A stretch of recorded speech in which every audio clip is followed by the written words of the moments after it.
Oi, oi, salut, August. Desert, how you doing, brother? What's up? How's life today? Not too bad, my friend. How are you, sir? Julie, Desert. Let me turn that off. Thanks for reminding me. Oi, my brother. Thanks, Alex. Appreciate. Bonjour, sir. Salut. Tom, how you doing, mate? You good? No walking today because it's gone dark while I was getting ready. So, but I do have a new studio setup. I want you to tell me what you think of it. Tom, Julie, August, woo, Land Rover, how you doing, brother? You good? That's why you're on the other side of the workshop, and over here, I've got a new setup. See how it works. Good afternoon, TN, brother. How you doing, man? Let's go. Let's see. So I'm just getting tools out.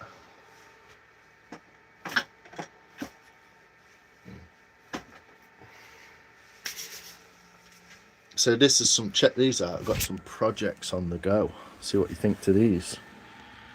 Give that a quick clean.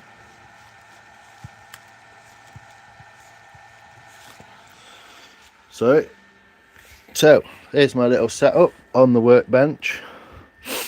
I have this beautiful knife.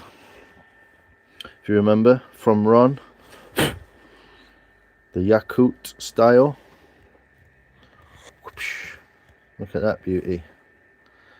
So it needs a handle. Curved on one side, flat on the other for ease of sharpening. So I've been sorting some bits out for the handle, which I'm going to make. So that is going to be made from, it's going to have a piece of brass, which is here. Hello, Scottish Mike, how you doing? Trying to catch you live for weeks. Cheers, TN. It's good to see you, my friend. So, I'll tell you in a minute. I can't remember what it's called. I'll tell you. I wrote it down. So this is a piece of brass, which is going to go here as a hilt. I'm trying to do this knife justice because it's a beautifully made piece of kit. Then I'm going to have some antler in it. So that's why I've got an antler in the vise. So I've got this beautiful antler in there. I've already used part of it. For this. Yo, Bug. Dude, about pulled a pillar drill error like you did a bit ago, did you? Oh, man. I hope you're alright. It's a bit of a shocker, isn't it? Not as bad as you think, but it is a bit of a shocker when you get there. Yeah, so I've already used a bit of that antler. I'm doing this all by hand as well, stupidly, even though I've got a new setup. And I used to use that for a fire flint starter for my bush kit. Yo, Mike, chat. Bug, how you doing? Where the fuck did you get that antler from? It came from a bushcraft show years ago. I bought it. It's about £8 or something. These antlers, they just shed them. This is fucking lovely, this one. Most of this part is not as useful. But I believe it's a red deer buck antler. Anyone who knows any better, you can tell me. And what I'm going to do is I'm going to cut a section off of here for the knife. Hey, computer's dying. Let me get you on there as well.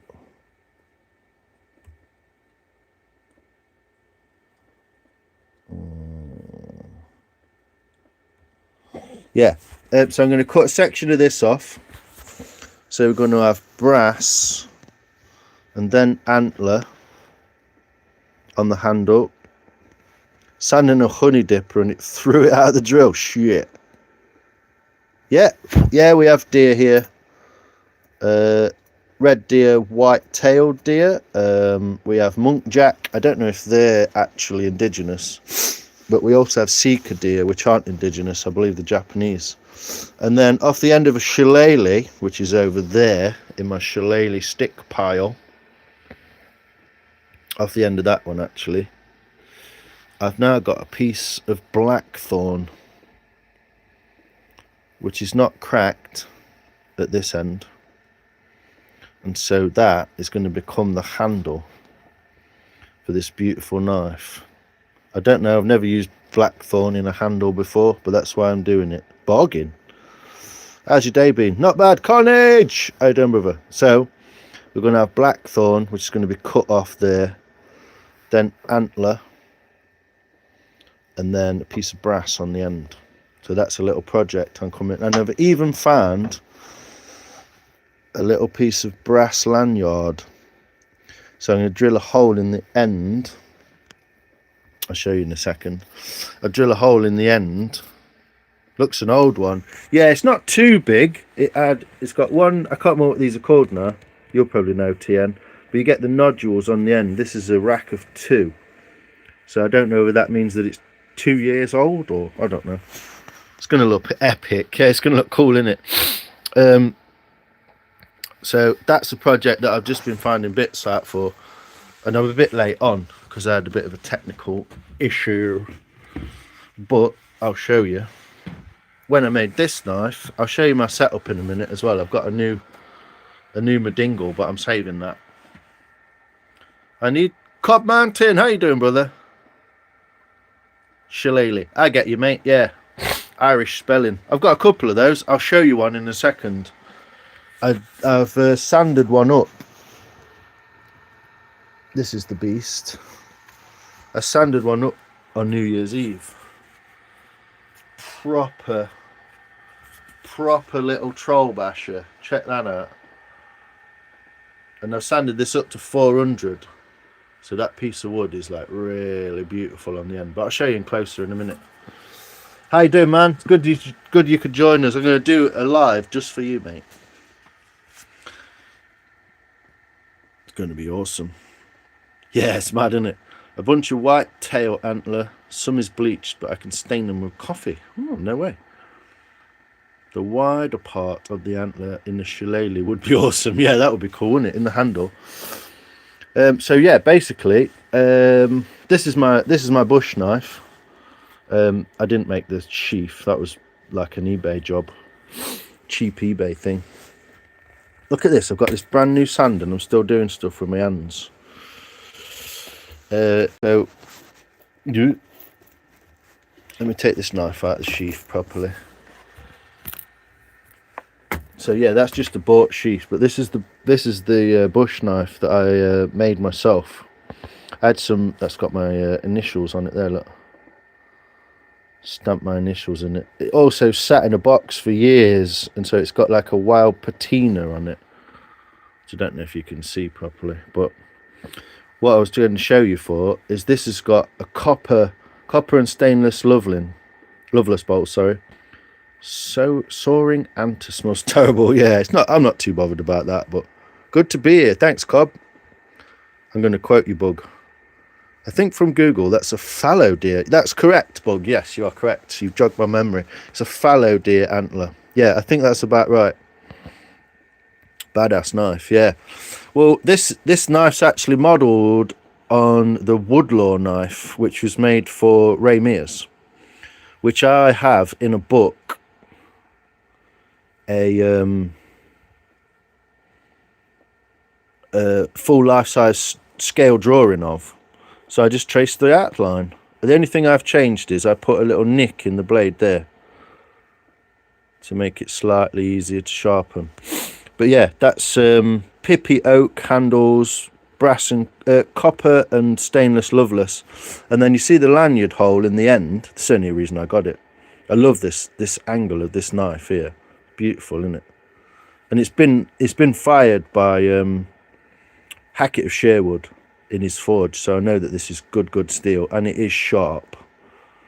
Proper. I don't know if I can show you properly, but it's not a bad detail. Big ups, Bug. Gary Hoodman, brother man, how you doing? Good to see you here, sir. Always good to see you. So yeah, that's the knife, and I purposely made it so the scales are actually different on each side. So one's got a bigger palm swell, and one's got a little piece missing, so I can hold it nicer in the hand like that. But yeah, it's fucking beast of a knife. You could literally, you just can't snap it. Can't snap that. It's a real piece of kit. DJ Real One, What are you saying, brother? Big up, DJ Real One. How you doing, man? So cool to see you in here, bro. Wild, man. Wild.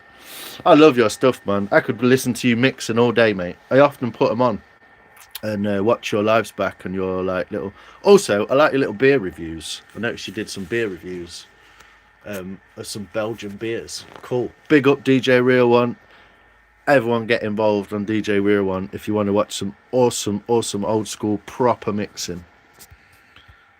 Whoa, who did that?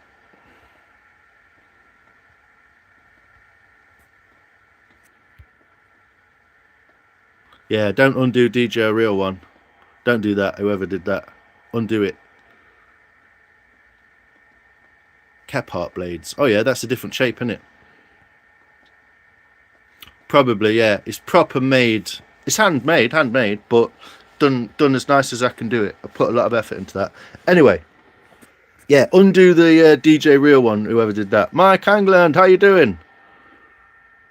I've always been interested in carving antlers. I carved some bone for a project a while ago, and the smell almost had my wife kill me. Hope you're doing well too. Awesome, Gary, yeah. Hey up, lad. Hey up, Mike. How you doing? Thanks, DJ. Appreciate you, my friend. Always cool to grow community and check everyone's stuff out. And yeah, you be careful, August. You want to open his channel? Yeah, just go and undo it. You're all good. All good. No worries. Technical errors, DJ Real One. What's good, bro? So yeah, this has got a lanyard on it, which has got actually got a piece of wood, a bead on a piece of leather, which you'd think would be really annoying while you're using it, but it actually weights really nicely. But anyway, the reason I was showing you that knife is because that's the lanyard hole, basically. Whoa! What are we doing here? That's the lanyard hole that I'm going to use this piece of brass for. So it's going to have a matching brass lanyard hole and a matching brass pin, a brass bolster on there. So basically it's going to be like piece of brass, piece of antler, and then the blackthorn on the end, which obviously is not going to be green and it's not going to have any bark on it. I'm going to cut it down to size, but I'm going to try and use this as like an end swell, but we'll see how that works. There's a nice straight bit, it's just straight enough. So yeah, that's an upcoming project for the knife from Ron, homemade with Ron. So lovely bits of brass, antler, blackthorn. I thought it might do it justice. This knife is beautiful. Thanks, August. You will enjoy that if you enjoy like old school proper hip hop. DJ Real One is an OG, man, a full-fledged OG. Just go and watch him mix, you'll realise. So yeah, this is the cut knife. I've got to slim this down somewhat, a little bit, grind a bit off, and then it's going to be handled with a nice big handle so I can carve with it. Look at the detail on this thing. Is that not beautiful? Wild. Yeah, so I'm trying to put a lot of effort into that because I really respect Ron and I really want it to look fucking cool. Mushroom mentioned. But also, the other thing, news that I have on the channel, which is not a big deal, but it's cool anyway. I've got some new kit.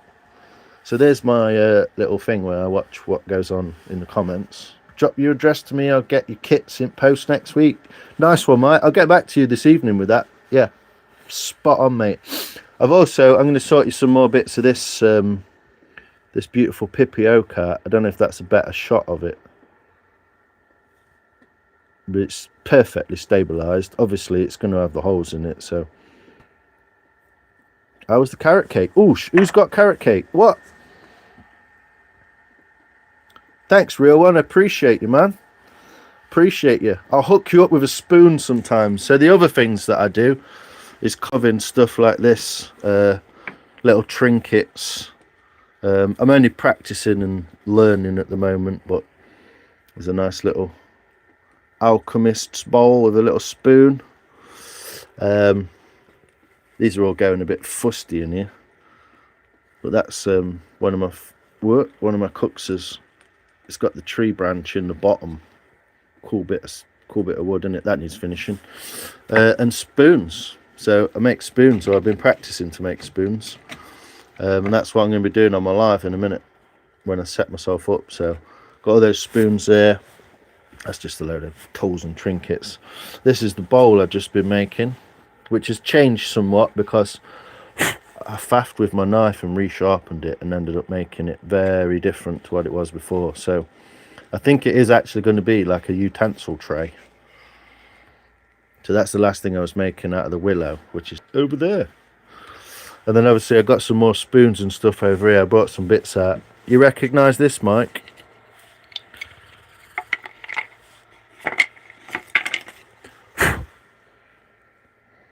There you go, mate. It's the ash bowl. Pringles bowl. And some other spoons and bits. But I was basically going to show people around. The alchemist spoon. Yeah, it's cool, isn't it? Just a little piece of wood.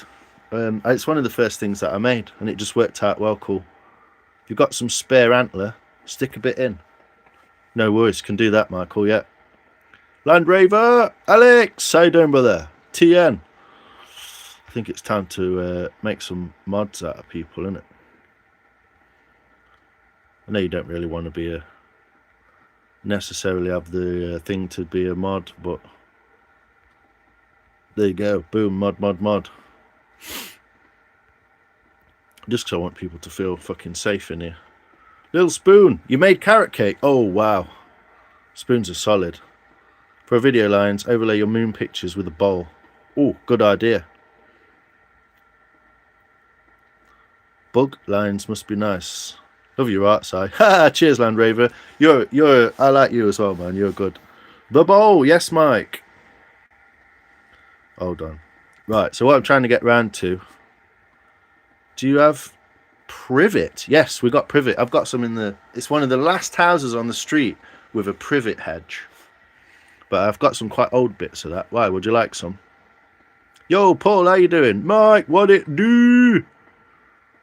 I'll stick a bit in. What it do? How are you and your mother? I don't recognise your name, Abdu. So we're all right, thanks. Yeah, thank you very much for asking. All good, lions. Whitley monkeys. So anyway,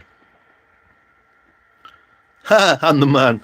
Man, it is an honour to have you in here, DJ Real One. Honestly, that guy can spin some vinyl like nobody's business. I did used to do all that b-boy stuff and be a bit of a breakdancer, and in the late 90s and early 2000s it was one of my things. Rob, oi oi, Rolts, how you doing? Anyway, Kevin, how you doing, brother? It's good to see you here, man. Fucking mod army in here, isn't it? So this is my new piece of kit. I've already broke it, but fixed it. It is the fix-it shop after all. That's just a swivel that you can undo, so you can do this business. Look at that. I'm not into these fairy lights. I think they're a bit gay, but I'm going to settle down in a minute and actually do some fucking carving, so chill out. But yeah, I've got it on a little stand. It's all like it's made out of a fucking cracker. Do you know what I mean? It's all crap quality. But what I'm going to do, I'm going to show you this, and then I'm going to put my phone in it and see what you guys think to it. It's got a controller. Look at this, look. It's got an on and off switch, an up and down switch. So check this out. Boom! And then you can change the colour. Yellowy, white, blue, yellowy, soft white, hard white, yellowy, blue. Look at that. So I've got an extra light in here so you can see what's going in. The lights do help. Nice one, Rob. Whoop whoop. Rolts, Scottish Mike. Fuck it, let's make it a mod party. Let's get involved. Thanks everyone for popping in. Anyway, so I'm going to put my phone in there You're hard white. You you're gonna have to tone down that schmut, I reckon, August. Check your phone. Might be the wrong. This is the Temu version, mate. I've already broken it. Makeup tutorials. Yes, Mike. Coming right up, brother. Product pictures. Oh, Mike Langman. Brilliant idea. I love it. I might take some pictures of the willow bowl, which has been on hold for a moment. But behold, it is still with us. It just needs finishing and oiling. I just need to get in there. Look, you see those bits that are all fluffy in the corner. So yeah, we're taking some pictures with that. So hold on. Use the bright white. It's all right. No worries, August. So anyway, I'm going to turn you around and we'll see how it looks. So symmetrical. I know, man. So there we go. You are now in the phone holder of doom. And I'm going to try and bend stuff and make it right without fucking breaking stuff. Woo! So turn it on. Ping! You have to tell me what you think of it. I might have to adjust the angle. I might have to adjust the height of it. I might have to fuck about with it. But essentially, I should be able to almost do as I please with this, apart from the fact that it's made out of a fucking cracker. And I don't know how stable it's going to be. Probably fucking fall over once you start moving it around.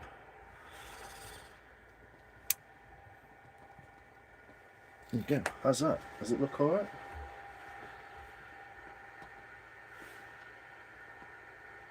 Ah, no. I need to get good at it, man. I need to get good at stuff so I can start selling it. Pop. Makes things pop on camera. Nice, Mike. Kevin! Cobb Mountain. Well, I'm going to do some little tutorial things. I've got a log sat in there. But I've got to set myself up. I've got a new fucking studio, bro. What's going on? I think I'm going to change the height of that and move it down a bit. And therefore I don't need to have it so far. How's this looking? I'm so scared of touching. Everything's like it's made out of fucking apple juice or something. It's fucking useless.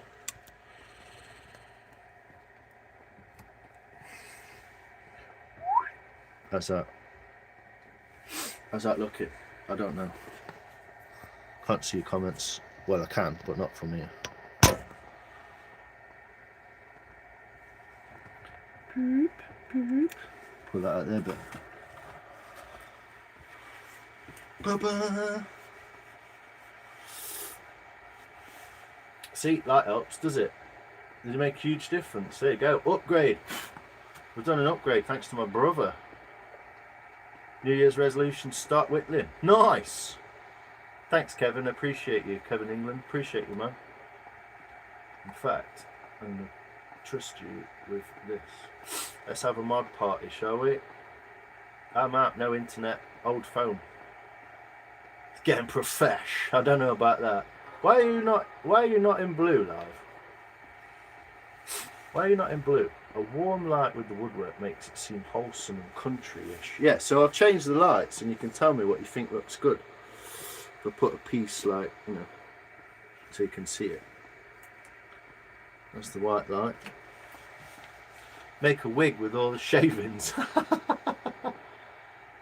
I can see a yummy XS, maybe a Yami 250. No, this is a Suzuki GS 250 TT.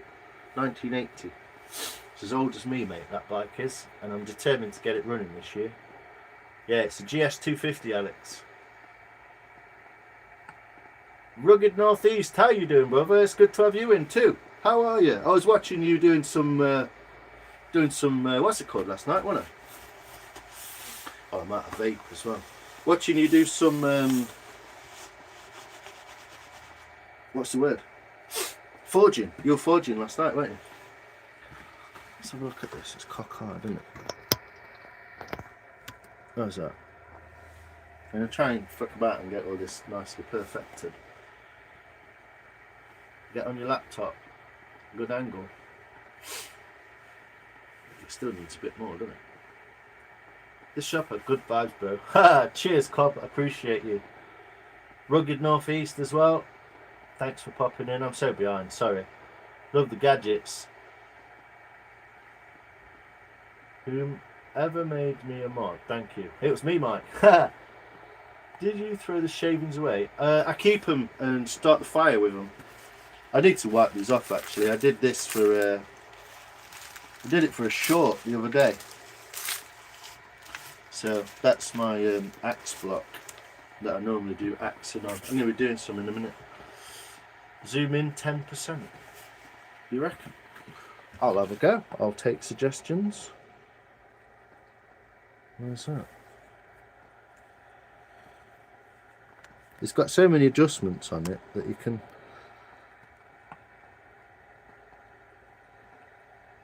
I mean, on the bowl, obviously, it's going to be slightly different. Do you want to see the bowl? Still got a shadow. But it's looking cool, isn't it? Obviously, there's a hole. And that is because I didn't take the pith out. And the pith is cracked. And it's fallen through. So if I do a proper zoom, like this, you can see that in almost perfect detail. Which one looks best? Let's have a go. Bing! That's blue, not as good. Oh, that's warm, isn't it? I like that warm. White, blue. Oh, I think I like the warm one, to be honest. But yeah, some grain in that bad boy, isn't there? My favourite part, to be honest, is this mucky bit here, which is awesome. And also, I don't know if you can see these, you should be able to, these light on. Look at these purple flecks in here, they're like purple, look. Crazy cool, huh? So yeah, that's just the last thing I made. I did it as a bit of a experiment, just to fuck about really, but there we go. View looks fine, awesome. What's up, Depression? What's up, Rob? I have to do my live from laptop. Get you sending that phone shop, man. £18 a month. August is broken. I was unmodded. Why were you unmodded? I don't know. I didn't do that. Thanks, August. 65 all night. Sundown at 20 degrees. Is it? It's 4 degrees in here. Focus is a bit out. Bushcraft is -5. Yeah, it's 4 degrees here. It is snowing outside though, so if you want to see the snow, I'll show you the snow. Sorry. Taking the pith, I know. What's good, Corey? Master in the hole and it will be proper. Yeah, proper ship, exactly. Proper ship bowl. Oh, mast in the hole, yeah. It's kind of like a hot shoe. I don't know if anyone watches flat track racing, but it kind of reminds me of a hot shoe. What they use to like put the feet on. I gave up on making my mystery steel knife. Why? I have to head out, y'all. Everyone have a great night. Thanks, DJ Real One. You are indeed a real one, brother. I appreciate you, sir. It's damn good to have you in, and I really appreciate you popping by. I hope you have a good night, good evening, and keep on spinning, brother. Keep it real. Keep it DJ real. Where did you take that video with the bridge? It's just across the road, mate. Well, this is about a 10-minute walk. Bonkers how smooth it looks using the blade. Yeah, I know. It's a pain with just a file. Yeah, I bet it is, man. You want to make, what you want to do is soften the steel first. So heat it up, let it cool, and it'll be soft. Then fashion it and shape it. Then heat it back up and quench it, and that'll harden it. That's the order to do it in it. So it's called annealing. So anneal it and make it soft first. Get a Japanese Shinto. Yeah. It's for steel, to be fair, TM. Even though it will do it, it will do it. It does work. Yeah, they will work. Yeah, one of these bad boys. Get yourself a Jap Shinto. Are we allowed to say that word? 2026, you should be able to. Yeah, get yourself a Shinto. I don't know, it works on aluminium, and it does say that it works on steel, so get yourself one of them, mate. But really what you want is a pair of these. So this is a bastard file. You see how deep those teeth are. That's really good on aluminium, sometimes on wood, but great on ali. And a real nice carbon steel file like that. It's probably about 120 grit or something, 100 grit. Pair of them bad boys, that's what you really want. But you got to anneal the steel. So anneal it, make it soft by heating it and letting it cool down gradually or slowly. Then make your shape out of it.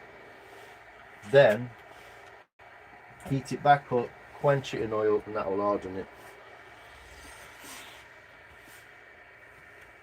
So if I just do that, can I just like there, back to workshop normal me? I think I've left everything loose, so I can just do that. I'm so tentative with it because it's all made of fucking Chinese rubbish. You can see me. You can see the whites of my eyes. Yeah, or a bench grinder. Yeah. Pre-warning also, I won't be live tomorrow. Oh, that's a shame, Rob. Are you all good, my friend? Are you all good?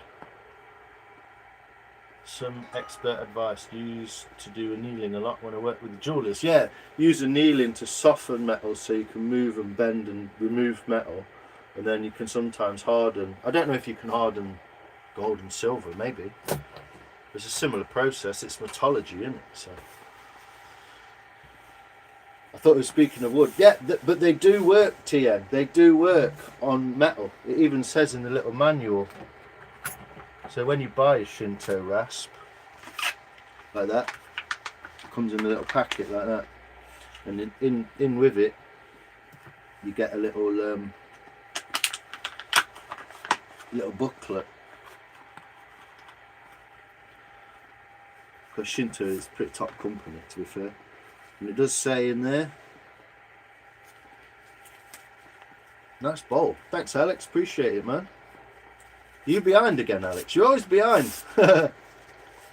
If you put gold, steel, gold, silver through a press, you have to anneal it every now and then to prevent it cracking. Right, so the hardening of it through a press is having a hardening effect.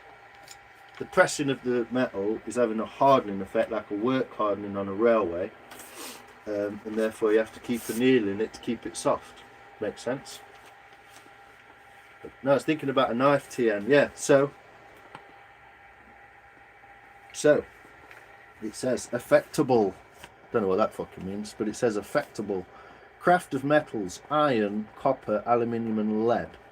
Obviously, they're very different properties, but it can be used on iron apparently. So that's steel, annealed steel, I would say. And then craft of lumbers: ordinary lumber, plywood, laminated plywood. Plastics, materials, plasterboards, leather. So yeah, very, very hard wearing. They're like less than 20 quid, I think. I wouldn't buy it if it was expensive because I can't afford it. But yeah, 20 quid, and it's enabled me to make those shillelaghs, which I will show you in a second. And then we'll get some wood out, and then we'll do some axing. How about that? Who wants to see me make a spoon? Let's go.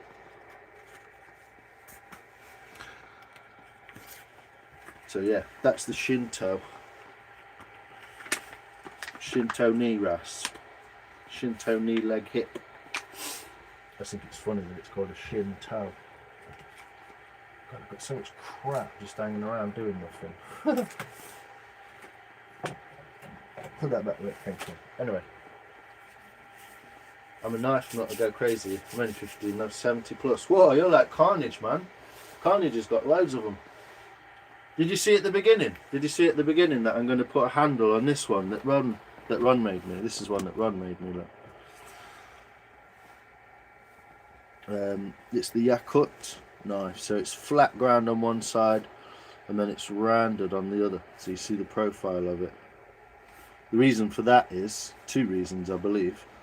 It's easier to sharpen in the cold, it's very durable, so instead of sharpening two edges you just have to sharpen one, and it's very simple, it's just flat. So when you're wearing gloves, you're in the Arctic and you're wearing gloves, etc.,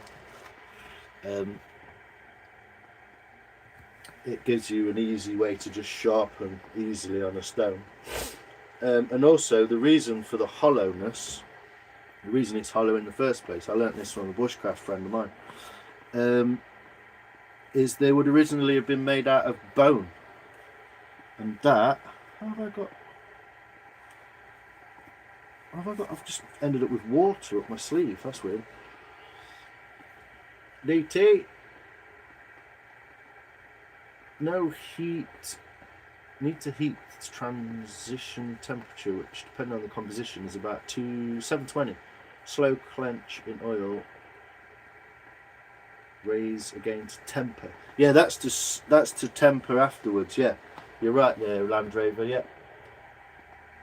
Apparently it can be used for metal bushcrafter, so I would imagine it wears it out quicker though. A few of my grandfather's files that I need to put handles on, those things last forever if taken care of. Yeah, get yourself a piece of ash, mate. Bosh it on the end. Good to keep in your pack. 4-in-1 files, yeah. Sorry, I'm just... hello, Lions. Hey, Arena. Hi, how you doing? You good? Welcome to the professional studio setup. Fuck, it's going to be cold tonight. It's already -2. It's 4.2 in here. I've got a little heater on now, even though I've just noticed it's pointing at the floor, which is fucking silly. What? There we go. Yeah, pointing at the floor, but it should be giving out some heat. Started developing a bit of rust. Yeah, it's good carbon steel though. Set in a stone. Rods through the fingers. Yeah. Metallurgist. Metographer for 30 years. No way. Yeah, Land Rover knows his stuff, man. I know you know stuff about metal anyway, but can't wait for yours. Yeah, there is another knife from Ron, which I don't know if you've seen, but what I'm going to do with this one is I've got some brass. I don't know if you can see it over here. See over there? I've got an antler in there. So I'm going to use a brass bolster on the end. I'm going to basically make a kebab. So I'm going to shave this down so it's slightly thinner. Not too much though, keep its strength. I'm going to shave it down and then use a piece of brass as a bolster, if I don't drop it. Then I'm going to use a piece of this antler, which is no point in doing the vise because I'm not cutting it yet.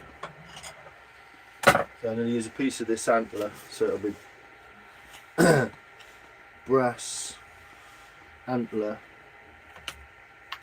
and then I've got a piece of blackthorn, which is hard as fuck, and it's going to look crazy inside because it's going to have mad grain in it. So it's going to be basically in that order: antler, brass antler, blackthorn, like that. So it's going to have that crazy effect, and then I'm going to obviously oil it. Teak oil, I believe. I'm going to get some teak oil and put it on there like that and shine it up. And this stuff shines up real smooth.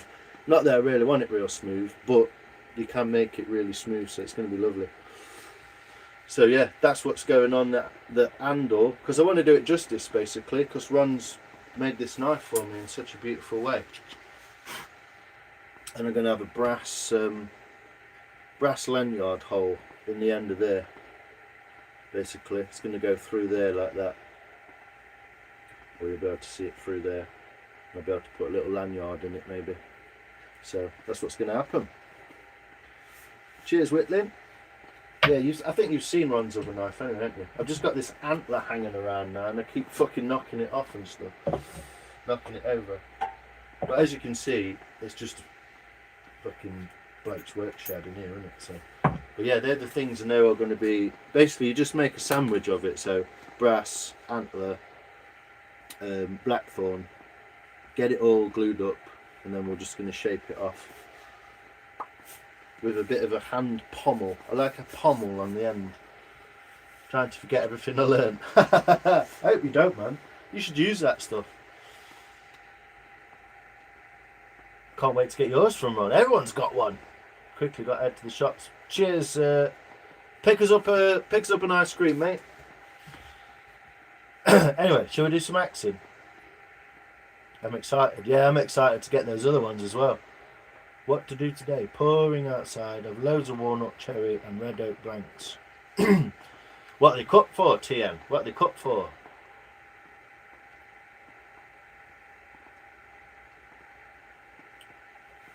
Thanks, Bug. Looks nice. My emails in my channel. Yeah, keep them on your channel. Not best to put them in the chat. Yeah, so there we go. Put this bowl away. And I'm not necessarily going to get to the spooning, but that's the other half of that log. So that's going to be a bowl as well. Nice piece of willow. I've got some thingy in here as well. Keeping for just such an occasion. So this is red elder. Red. Ooh, there we go. First camera mock up. So this is red elder. I think that's pointing in the right direction.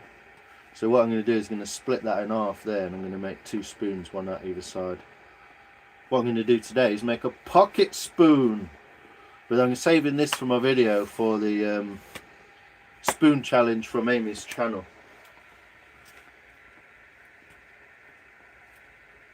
Thanks, Land Raver. Yeah, it's going to look. I just want to do it justice, man. That knife's a beautiful, beautiful piece of kit. So I just want to do it justice, basically. Might put that in there with it. Just keep them in there, keeps them wet, even though it doesn't stop them from drying out. And also, I'm going to be making some other bits and bobs in the rest of the year, but that's what's coming up. Spoons, doing this, another bowl. I've also got a mallet to make because I've got this stuff and this stuff. So I've got 2 big chunks of ash. Move that out of the way before it gets fucking planted with something. So I've got 2 massive bits of ash, and I've got this stuff. I believe it's mahogany, if you can see that. It's packaging. It's packaging out of a trailer when they put bearings in a trailer for Arctic lorries. My dad used to work in a place where they made Arctic lorries. So that's just a piece of hard wood packaging. Crazy, isn't it? I've got 2 bits of that. So I'm going to cut some of these bits up and I'm going to get a mallet out of it. I've been doing this since last year. Dude, my work keeps getting busy this morning. I'm trying to catch a live stream. Motherfuckers, leave me alone. You're alright, Cobb. We haven't started yet, mate. I'm just waffling. We'll do some axing in a minute, and that's the important bit. Well, you can always look back on it. It goes on fairly quick, so you can always look back at it, man. But yeah, some ash for the handles, and basically I'll show you because, you know, might as well while you're here. But I've got all this. That's the seat I made from ash as well. Pretty rudimentary, but it ain't gonna break. It works really well, just bodged together in a bodgy style. But I've got all this I've got all these blocks of ash. Look, I purposely took all the square ones out the logs that came out that way, and so I've got tons of blocks of ash, some with weird colours on them and stuff like that. That might make nice handles or something. Big block of it there, and some other bits. There's my other wood pile stuff. So I'm going to make some bits out of these trays. We're live. We're live.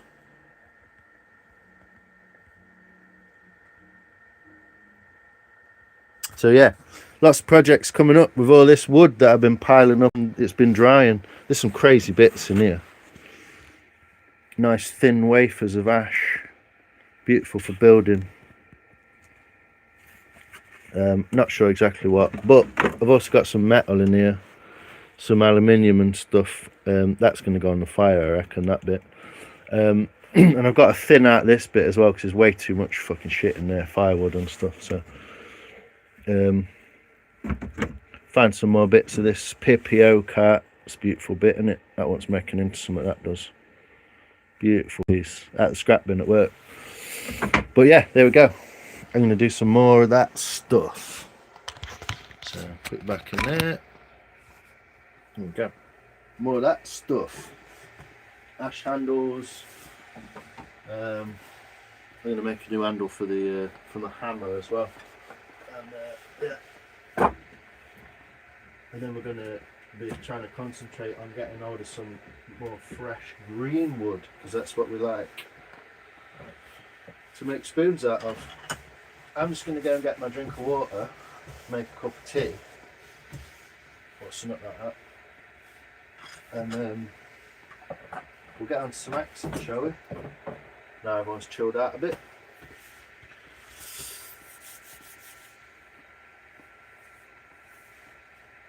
Yeah, you're all gone, Cobb. Lucets, it's making cordage. Yeah, I've made cordage from nettles before. I used to teach kids to do that. They're cut for spatulas, spoons, ladles, and lucet forks. Oh, I get you. Yeah, like a little fork so you can weave off it. I have a lot of hawthorn. Nice. Yeah, I got some sticks of hawthorn over there. Oh, I was going to show you the troll basher, wasn't I? I've got to thin down that handle ever so slightly, but that's the blackthorn troll basher. I just made a nice dent in that now. So I need to sand it up anyway. But I was going to show you what it looks like on this camera. Yeah, sorry, it was me.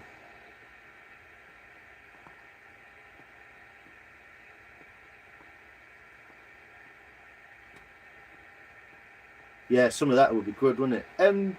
M58, how you doing, brother? Haha, this is the Christmas spoon, my friend. Still here. Because I broke it. I've actually got blood on it. From cutting my finger when I did that. Yeah, I broke it, man. So,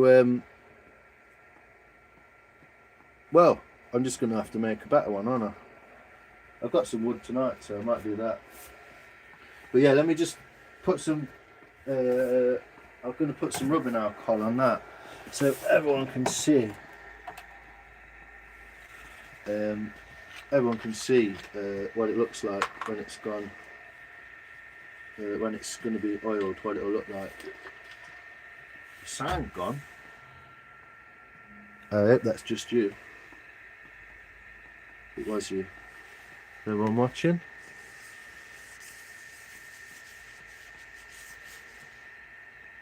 There you go.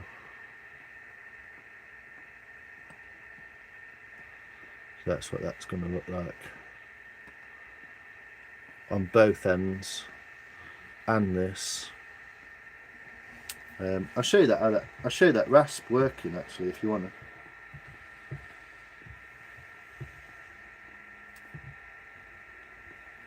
But that's what it's going to look like. Very good, thanks. Awesome. Happy New Year to you, man. I don't think I've seen you since last year.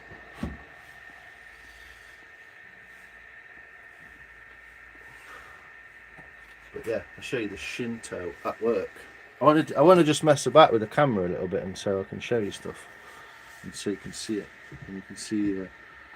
So basically, this part here is going to get taken down. So we've got the rough side.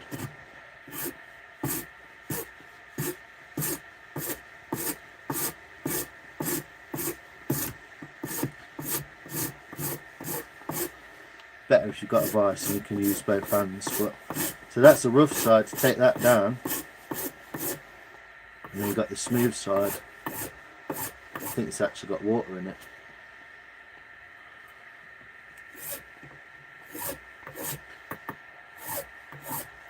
But yeah, what you don't want to do is skitter off and hit your hand. That's going to be a pain in the ring for a while.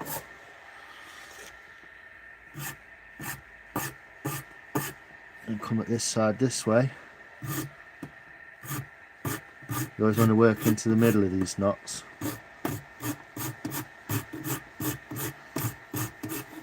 How's everyone working? Is that working?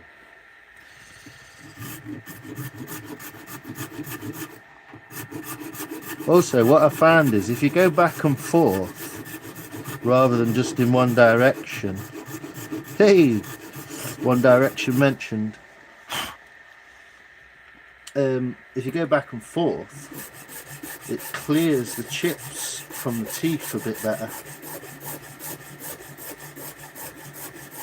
You can see that working.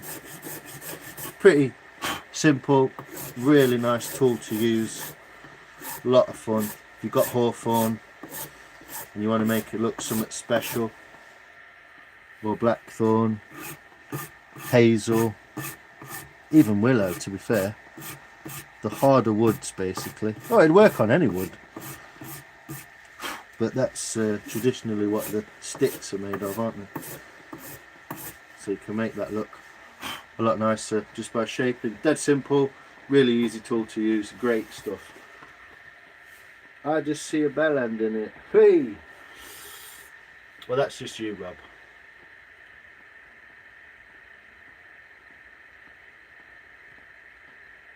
Shoulder ball joint. Yeah, basically. At work right now. Can't stay. Wish I could. No way. What to whittle? How you doing, brother? It's good to see you, man. Really good to see you. Thanks for popping in. I'll be making sloids, mate. My first knife, I'm going to try and replicate a sloid. Basically. I'll show you in a sec.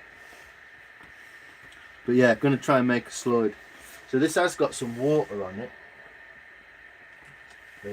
It's been sat in the window and it's been dripped off the ceiling, so all I do is just get a little wire brush and go the opposite way to the cutting, and then what I really want is a compressor set up. It's run out at the minute, but you can blow it out with a compressor. I don't think that water's going to do it any good.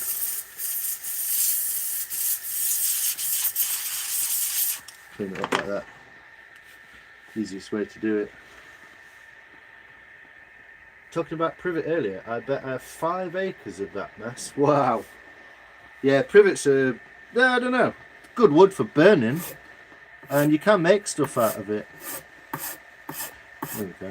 But yeah, I found that moving backwards and forwards is a little bit quicker, and it tends to clear the chips a little bit better.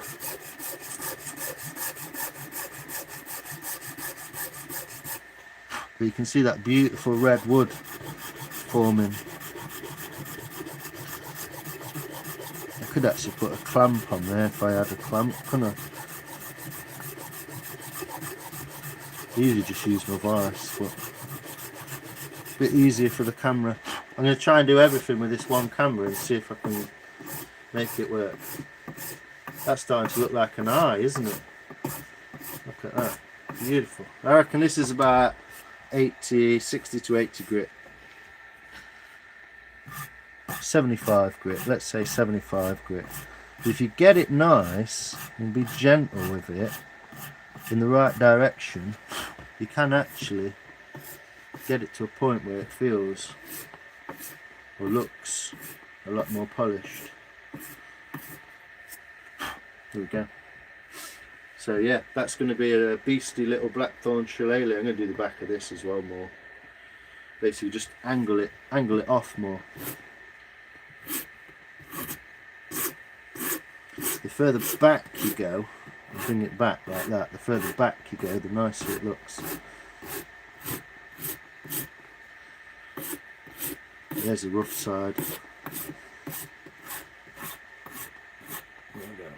And there's the smoother side.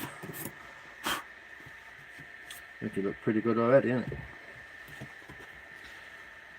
Nice to have some notches as well. That's why the notches are in there. You can sort of get stuff in it and pin it down.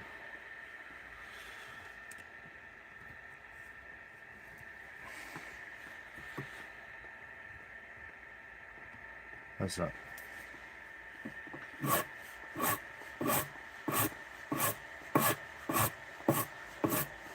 Gotta be careful here, because what I don't want to do is start chinking into this red and making a mess of everything. But yeah, basically I'm just messing around. I'm going to go and make a cup of tea, and then we're going to come back to the workshop. We're going to do some spoon bending. So stick around for that, folks. I'll be 10 minutes, get a log out, and we'll be in it. There you go. Buy Shinto rasps. They're freaking awesome.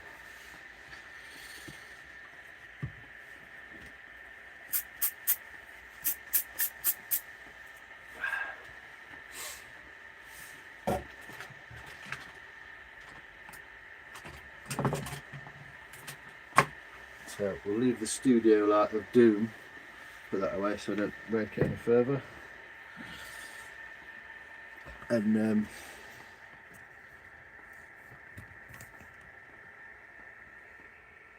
yeah, we'll go make a cup of tea, innit? What you saying, people? Later, Monkey. Cheers, Monkey. Appreciate you, brother. We'll see you soon, man. I noticed if you kind of do what you are, almost circular, they work well. Yeah, you get used to like the movement of the grain, and now it kind of chews into it. That will be a shillelagh, Mike. Yeah, that one. It's part way through at the minute. I did it on New Year's Eve. It's something easy to do while I was on the Wizard's Brew.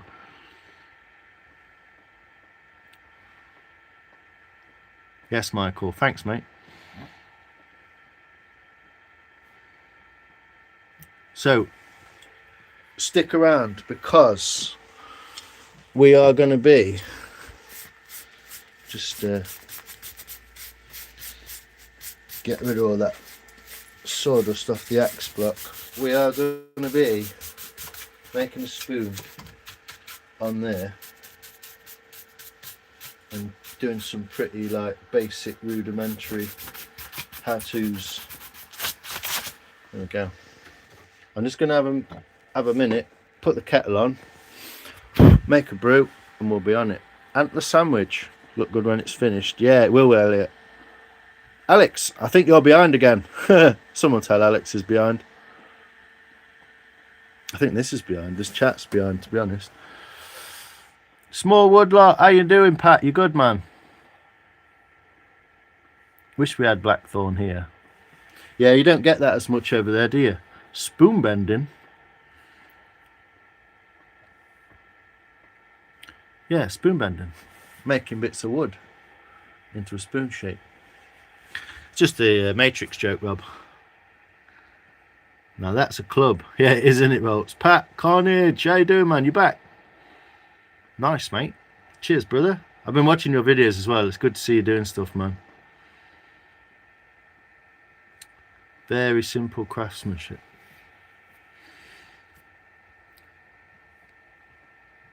Julie, if you were in the upper northeast, you could find it even as far south as New Jersey, Pennsylvania. No way, Small Woodlot. That's cool. I love how everyone in here, everyone I know on YouTube, pretty much, well, everyone I know on YouTube has got a little bit of knowledge about something that they're just good at. Do you know what I mean? And it's just like, it's so cool. I love it. Welcome, Pat. How you doing, man? How's your year so far? Sizzle Moon Song. Woo! How you doing, brother?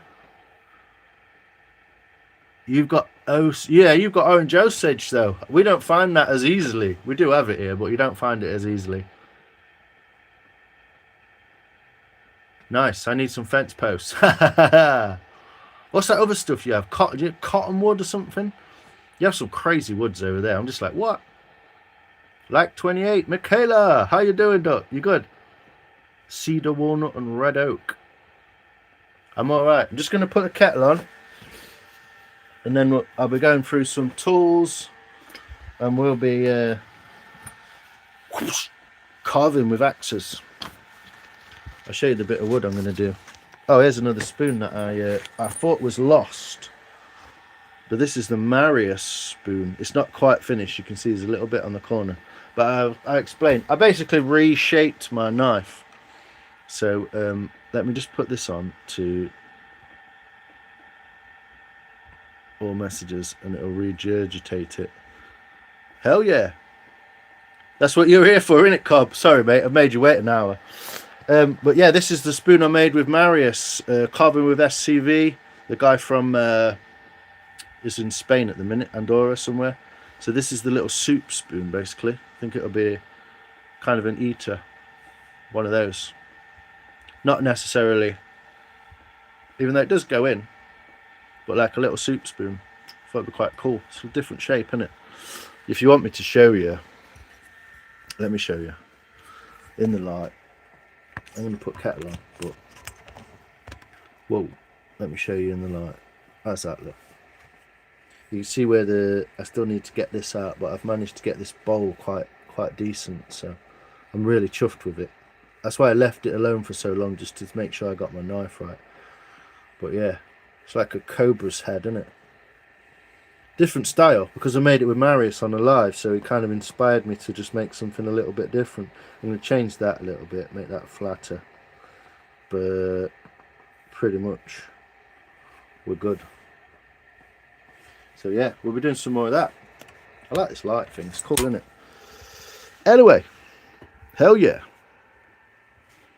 All good, man. This is good times. Yes, Cobb. If you're not already like talking to Cobb, subscribe to Cobb, watching his lives, checking his content. I met him last night. He was gluing up some crazy matrix, beautiful fashioned wood pieces glued down, all in different shapes and scrolls, and it's fucking awesome. So yeah, go check him out.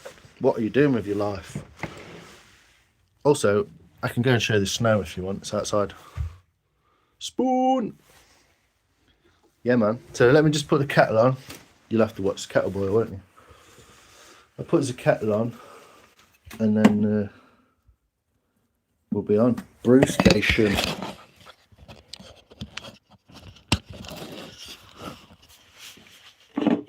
There you go. Yoshimura. I'm going to carve another spoon tonight. Maybe a live stream. Woohoo! 999 subs, and I want to see what happens. Yes, small woodlock. That's awesome. Over the 1,000. Go get the two-handed scorp out of the truck and carve along. Yeah, man, do it. Two-handed scorp. Big fucking, like a big oar. Start rowing. Go check me out. No snow here. I'll show you, mate. Appreciate the shout, brother. Thank you. Man, when you meet good people and they do the good stuff, what you going to do? Shout them out, brother. Anyway, I'll leave you with the kettle boiling. It's probably going to annoy the hell out of you. Yeah, everyone's sub-cob up. That's the reason why everyone's got a spanner. If you ain't got a spanner and you want one, yes, Cobb, that's amazing. You become the 1,000th sub, dude. That's fucking cool. Yeah, man, that's just made me buzz. That's awesome. What a fucking connection, interconnected world, man. Let's go. Now you've got to do something cool, Pat. Let's go. Also, Michael Wilson, Scottish wood turner, making pens, resin art, all kinds of crazy stuff. Also, if you talk to him nicely, he might sort you out with some pen kits, because he knows stuff and he's got a bit of stock. So if you're in the UK, you want some pen kits, he's the man to speak to. I'm not offering any fucking staff discount or anything, but he's the man to speak to. He's a lovely guy as well, real nice guy. I met him in Ben's channel. If you're not following Ben Winkle, then sort it out. But yeah, Cobb is trending. Woo! Done. Yes, Rob. More people to inspire and get inspired by. Yeah, the Ragnarok. Yeah, if anyone wants to sub to Michael as well, real nice guy. Get him up to 100. Let's see. Let's go. Refreshed. Yes, Alex, you're back with us. I've been trying to tell you you're behind for ages, mate. Nice one, Alex. Appreciate your comments. Guppy Gillisu. How you doing, brother? Is that the Grumpy Sapper? Congratulations, Pat. Mike England, thank you. Woo. Where's Mike England gone? I can't see him. Like done. Yo, Joe, how you doing? I hope you're well today. I hope you're staying blessed. Sub Michael, close to 300. Let's go. Everyone sub everyone. If you're not sub to everyone, what are you doing with your life? Cup of brew. Always leave some room. Always leave some room for the milk. I think we're finishing this. 10 years later. What's 10 years later? Whoa. Close to 300, 10 years later. Just ask in the chat. It's not impolite. I don't care. We're a community of people, makers. Hashtag we are the makers, not the watchers. We're the makers. How you doing, Guppy? Well done, Smallwood. That's awesome, isn't it, Paul? That better be a good cup of tea. Of course it is. I'm going to leave it to stew for a second. You can watch over it for me. Check this. It's my snap off mug. Snap off instead of snap on. It's my kind of humour. High tide rises all boats. I like that, man. That's cool. I like that, Cobb. I'm pinning that motherfucker. I started posting hypnotic gardening about 10 years ago. Wow. Tell us more about that in a minute. English tea bags, not Scottish, but I'll let you off. Tetleys, mate. Tetleys finest. Look at that. Big box of Tetleys. Should be Lion's tea, really, but we ain't got any. You don't find it that often, to be honest. Got a couple of Yorkshires in here. And what else we got? A couple of Yorkshires. We've got a couple of... I don't know if you've ever tried this stuff, but... Special gunpowder tea. This is cool stuff. Proper little soaker tea.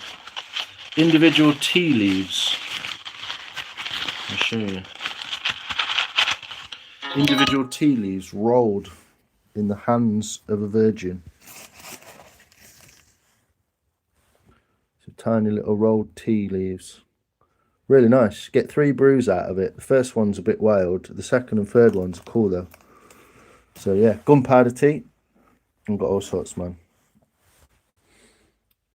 Tetley's Scottish blend. I don't know a Scottish blend of tea, mate. We don't get them down here, do we? Because you don't like us, do you? I'm only joking. Sub Copics. TN, subbed you, man. Yeah, you two will get on. Land Rover and TN, definitely. That's what I mean. It's about finding that crowd, isn't it? Finding your peoples, man. Got some Lions coffee. But that's as far as we go. That's the Lions coffee brand, look. Same as my name. Vertical plants. I grow vertical plants. Pat, you make me laugh, man. I used to manage a hydroponics. Fucking hell, sorry, Cobb. I know what you're talking about now, brother. I thought you said hypnotic. Hydroponic. I used to have a shop next to a hydroponic shop, my barber shop. Been all over this apple ginger cinnamon lately. Yeah, nice. Rolled by a virgin. Not from Sheffield then. Definitely not, mate. Bear with me 1 minute. Just look after that for me, will you? Look after the brew. I'll be back. And then we're axing, yeah?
Doors open now.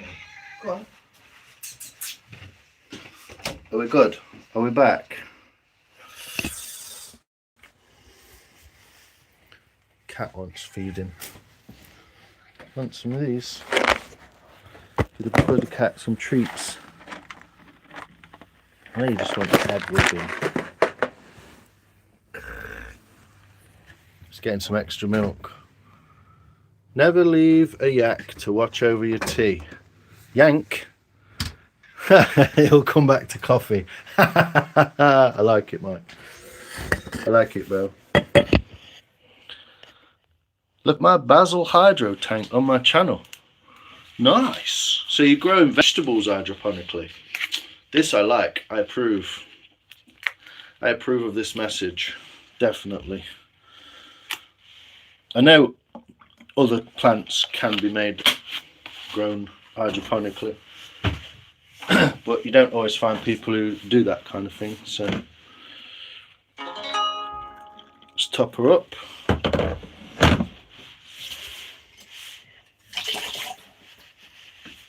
Little tickle of sugar because she's a bit tart. Leave the bag in because I'm a bloke. Back to work for me. Lunch is over. Thanks, Chair. Thanks, Pat. I really appreciate that, mate. It's really good to see you. I'll be tuning in later to see your spoonage. The spoonage of doom. I'm fucking starving. I don't grow the other stuff. Not my jam. Well, you know, it's up to you, innit? But interested, yes. Interested in the other bits.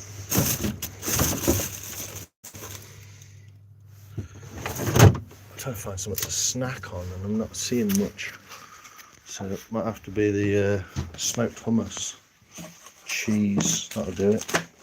I'm just grabbing a few bits to snack on. Sorry about it. This is the kind of intermission, I'm afraid, so my apologies to everyone. Built a couple aquaponic systems back in the day for people. Fish in the reservoir, yeah. Sounds good.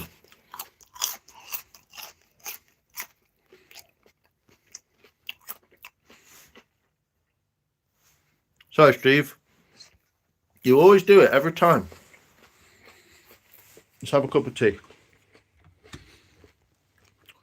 Thanks for seeing you here, Steve. Tom. Oh Lord, Steve Pollock. Naveen. How you doing, brother?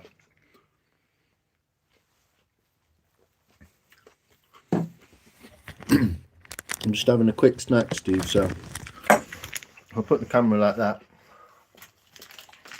We're going to go and axe up a spoon. So I'll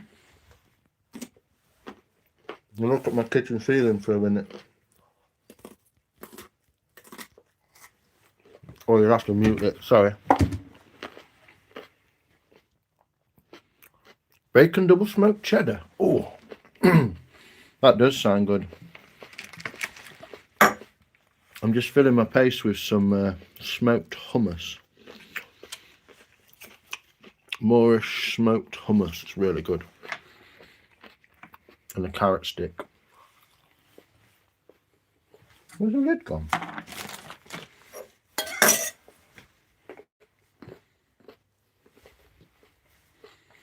Oh, okay.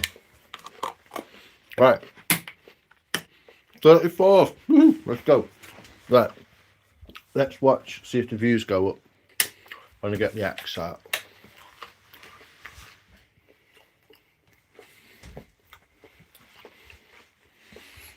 Can you see the snow? There's the snow outside as well. Thanks, Naveen. Appreciate you, brother. Let's get them views up. Let's get the axe out.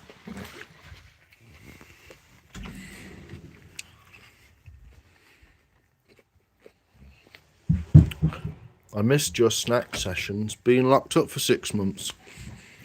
Who's that? I can't see your name properly, so it was cheese, yeah. Cheese, carrot, hummus. Right. Let's have a look at some wood and shit. Some wood and ting.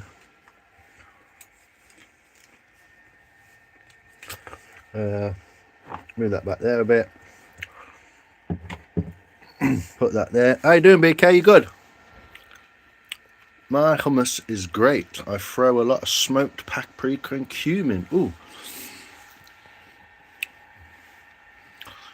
Views climbing. 3, 2, 1. Or is it 3, 2, 2, 1? Oh. James, how you doing, man? You good? Sorry, your name's changed obviously because of the way that YouTube does shit now. So let's turn the computer back on, and you can fire away with all the questions you want. Live chat.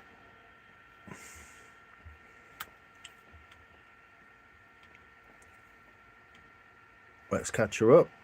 Let's go. Right, so in an ode to one of my favourite YouTubers, Squatch and Customs, here's my box. So what I want to do is I want to use a little slab to show you the techniques, and then I'm going to make this water stinks. I'm going to make a pocket spoon out of this willow. So let's take a big one, so that can all go back in there. There we go. I've also got this big log which I'm going to break up at some point and make a big bowl out of. Here we go. Dry my hand. Greetings, friends. August, you're back. Smoked paprika. Oh, it is good. Yeah, real good. So I'm gonna get you in there in the new setup. Get that off my hands. Have a swig of tea. I've not got a vape now. Rob, can you roll us a cigarette? I'm joking, mate. So this is the thing that I'm unsure of whether to do. Like,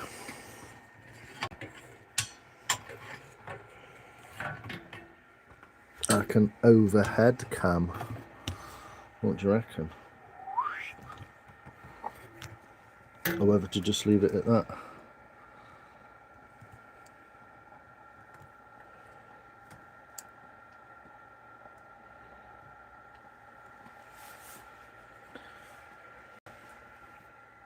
Don't know. Don't know what to do. What do you think?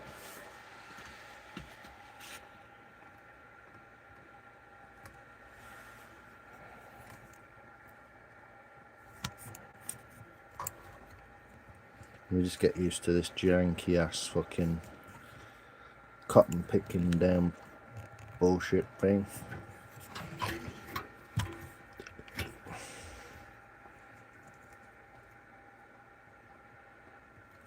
Don't know if that's just a bit too much.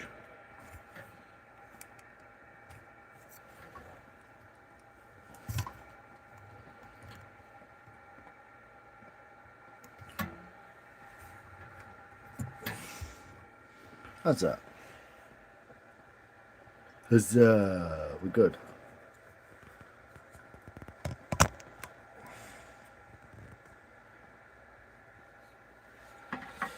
Hello.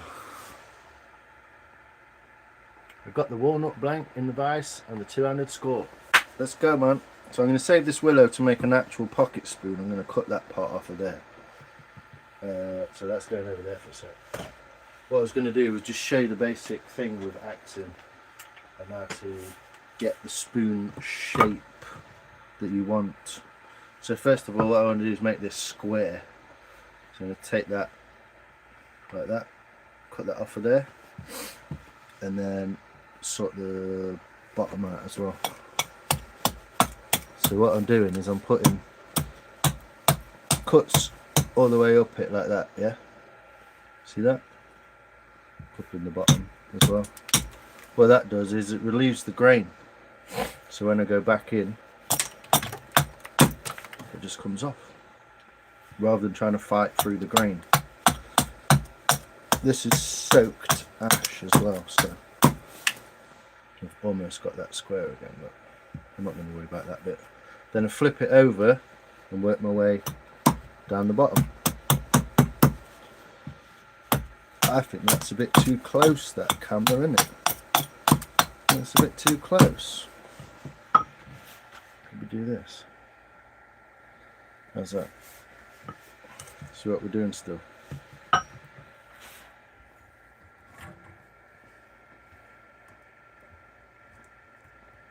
There we go, that's better, isn't it?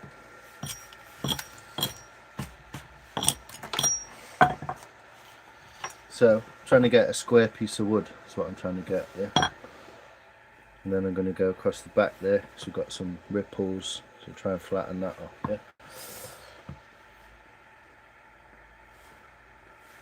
Get some smoke pack, yeah, it's so good. See if we can find some, yeah. I'm sure if you look or ask around. Yeah, if you don't follow Squatch and Customs, he's never going to come into my lives. But if he did, I think I'd have an heart attack. But you can see him on Instagram, Facebook, Instagram, TikTok, and YouTube. And we've got a bit that's there that's not particularly square. It's quite tough, this is still, and wet. So it's slipping. So I'm going to choose this end as my bowl, and I'll choose this end as my handle. And we're talking, that's an inch. Yeah, so when you see people with a massive fucking log of wood trying to make a spoon that's this wide, just start with an inch piece. Show BK your new lighting. I will do in a sec. I'll show you at the end, BK. I've got one of those fancy flipping lights, BK. But hopefully you can see it. Got a little controller, so you see the difference in colour. So I've got like bright white, blue white, and like a brown. I like the brown. It's yellowy. It's like quite nice, isn't it? So do not adjust your sets. That is my light. So what I'm essentially going to do to create, what I want to do first is create a spoon crank. So let me put that over there, get my charcoal pan out. This is just the way that I've learned, the kind of traditional-ish greenwood way. There's no real best way to do this, but if you look for a guy called Willie Sundquist on YouTube, he's in my he's in one of my videos if you want it. Not my videos, but he's in one of my playlists if you want to go find him. Essentially what we're going to be doing is that's going to be a centre line. Yeah. We're going to have a bowl like this sort of shape. Yeah. And we're going to have a handle like this sort of shape. Yeah. Is that working? Right there. Yeah, it's going to be a kind of ladle shape. It's quite hard to draw on wood like this, so as long as you get the basic idea of what we're doing, yeah. Might actually change that, make it different. Make this not quite as wide at the top, etc. And just lift that up a little bit.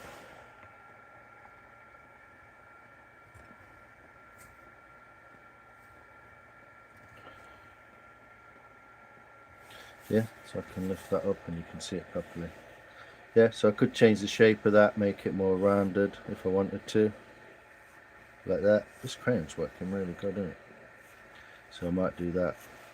Yeah. So we've just got a rounded spoon type shape. The first thing I want to do is create the crank, which is this part of the spoon when you look at it that direction, yeah. comes down, changes direction here to the bottom of the bowl, it changes direction back that way. So it's like a zigzag, yeah? Down, change, change. That's what I'm after, yeah? The way to do that is to think about this section here. So this is a flat piece of wood. So what I want to do is take some out of that flat piece of wood, yeah? So the way to do that, or a way to do that, there's at least two, is to take a folding saw or any kind of saw. Hand saw will do it. This is just a basic backhoe Laplander for about 12, 15, 17 quid depending on where you get them from. Pretty sturdy, quite rough teeth, so you're not going to get a fine cut with that when you compare it to something else like a like a nice fine tooth saw. Very different, but does the job. And we're pretty rough at this stage anyway because we are just axing out.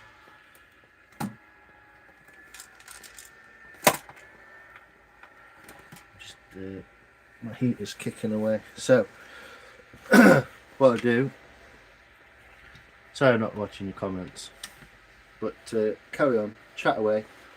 I will see little bits of them. If you do want to ask anything along the way, just ask and I'll hopefully see it. Yes, it's wet. It's been in a wet box. It keeps it from drying out, or in a, yeah. So what you want to do is like a rule of thirds, yeah? So you want 2/3 of a bowl at the bottom, 1/3 at the top. So about 1/3 of the way across, you want to kind of draw a line here, yeah? And what we're going to do with that is, I'm probably not going to use that piece of willow if I do this, but I will make a pocket spoon out of it. Yeah? What we're going to do is we're going to cut into that. The only thing you need to do with this, oops, is make sure that you cut the same depth on each side. Yeah, because ultimately, if this side's deeper, sorry, and this side's deeper, this side's less, your spoon will be wonky, yeah? And there was no point in making the block how it was. You don't need an axe block, obviously, you can do this on your workbench. But just try and keep that kind of flat, yeah? And you can see that I've not gone a lot of the way through, but I've made a dent. It's about 1/4 or 2/3 of the way through. Any more than 2/3 and it will just be a bit over. So it actually wants straightening out a bit on the back end there. A little bit deeper. So take your time with it, yeah? Let's measure them. See how good I got it. It's about 12mm. It's about 15mm. So we're already a bit out, yeah? Don't go mad doing this because you'll end up too far in. So that'll do for me. Then, so we've only drawn that on to show you basically what's going on. What we're going to do then is we're going to axe from here, from this kind of position, yeah, maybe even higher up actually, and make it a wider. No, I'm going to do it like that. I'm going to do it like that. We're going to axe from here in that direction. Yeah, so we're going to cut that out like that. Yeah, and kind of bring it about level with that. Yeah, so this is going to be a fucking instruction video of how to make a spoon, and it's going to be hidden on the internet in my lives. So you can see what we're getting at, yeah? We're cutting that out with an axe. Yeah, up to that stop cut. That's technically a stop cut, so we don't go any further, yeah? Good grief, man, I can't saw straight. Haha, you don't have to. You just get a wonky spoon. Might look cool. So you can see straight away it's broken at that point, yeah? So this doesn't have to be perfect. Oops. Luckily. But if you can see, I've kind of gone in in two little angles almost, like one there and one there, if you look at it from my perspective. Yeah, so that's an angle and that's an angle, just to get that bite into there. Yeah, yeah, so yeah, it's two triangles. Yeah, don't need to do that, but makes it a little bit simpler to just then come in and finish that middle out. Yeah, I mean, this is ash, so this is going to work really lovely. And if you really want to get detailed into what you're doing,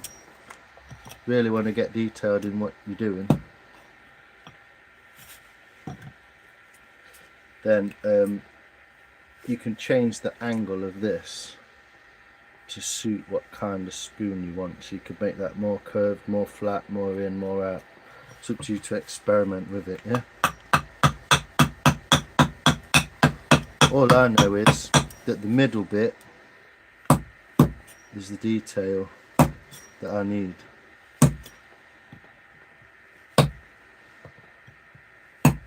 So just for everyone at home,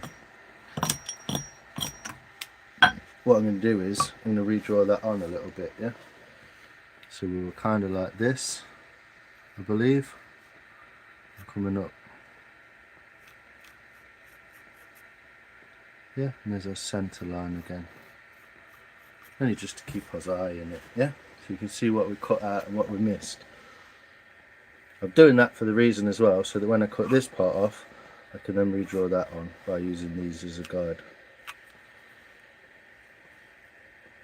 Does that make sense so far?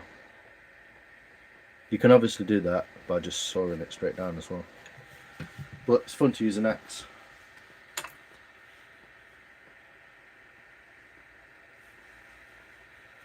Did it get you? Did it get you, TN? I put mine in a bottle with a screw lid on it. Ice water. In a bit I'll go get a slice of lemon.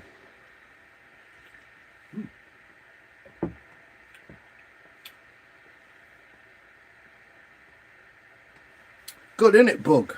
Whoop. This is an impromptu as well. I was going to go for a walk, and then it got dark while I was faffing with this camera, and there we go. So this is the interesting bit. This is the more difficult, it's not the most difficult, but it's one of the more difficult parts of this spoon building making process. What I'm going to do is I'm then going to cut there, like so, therefore creating the shape of a spoon. Yeah, so same there, out to there. Yeah, it's not straight to the corner, actually, that's badly drawn. It should be more like this. So you've got more room for error, you can go inside that, but what you want to do is end up with your blade at that intersecting point there. Yeah, you could do this in many different ways. You don't have to use an axe, you could use a saw, you could use a chisel. Experiment, have fun. This is just the way that traditionally they're made with an axe out of green wood. Yeah, all you got to remember with this part is make sure that your axe, if it misses, I kind of want to be where the camera is, if your axe misses because you're going in such a weird angle into the wood, that it doesn't do this and it does this, because that's the point of the axe block. Yeah, so you don't want this hanging over the edge like that. You want this tidied up inside, so when you get at it like so, you're not going to miss swing, come out, because the next thing it'll hit is my leg. So a little bit of axe safety, a little bit there, just, you know. And my axe block's perfectly nicely worn, just to get that towards me a little bit. Reason why there's a step on it as well.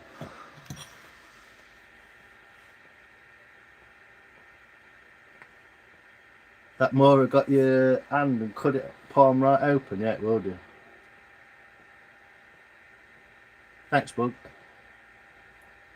It's hard dried oak. So, yeah, knowing that when I come out of there, look, it's going to hit there, yeah? So I'm not going to swing because I'm stood right behind it. There's my legs, look. So I'm going to stand slightly back and all that. And I'm holding this tight on the bench. And I'm basically just swinging that axe, trying to get that nice angle, and I'm working my way from this corner straight into that corner, which is where I want to be. Yeah.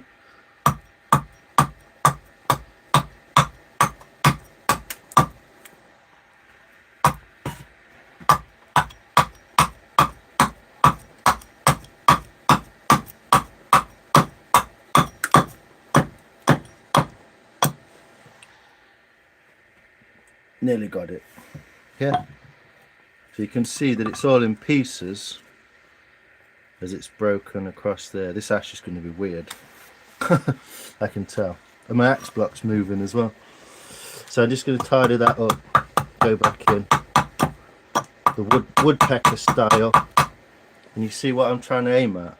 I'm aiming this end of my axe at this corner of the wood to follow that line through there. This is why it's taken me a year to get good at it, because this is just axing it out. This isn't even any knife work yet. There's 3 tools in the process of making a spoon. Yeah. So you can take all them little bits off as much as you like all day long, but essentially, as long as you end up with that shape, you'll be all good. Bit of cheap planing. Essentially, we're back to good. And what I can do is, because I redrew these on, I can do it a little bit more meaningful now.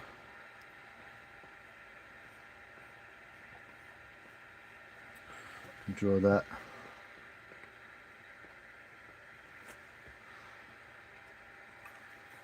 And then draw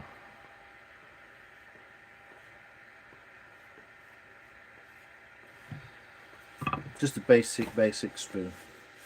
Might be a bit big actually, but make a good cooking spoon. It's got a long handle. Right, so now we've got a crank. There is another part to this, obviously. There's 2 sides to a crank. So this is one side, and then we'll do the bowl side on that side. But first, well, do that now if you want, so save confusion.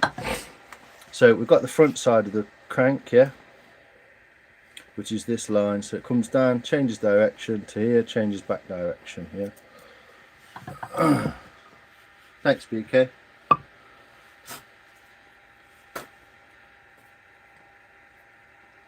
Yeah, dried wood will always give you a little bit more issue. What I'm going to do is I'm going to take this corner off at 45 degrees in both directions, if that makes sense. So 45 degree in that direction and 45 degree in that direction. Don't have to be 45, but that's a general thing you're aiming at, yeah. So take a triangle out of there, trying to make it level with the crank, which I'll also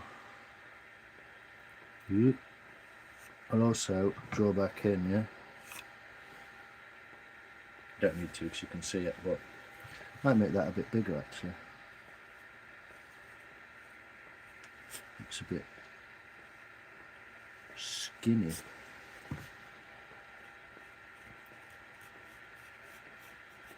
Should have told Amy that this would be my spoon, shouldn't I? But yeah, this is ash, so not always perfect for using for food, but does work. It's not toxic. It's just an open grained wood, isn't it?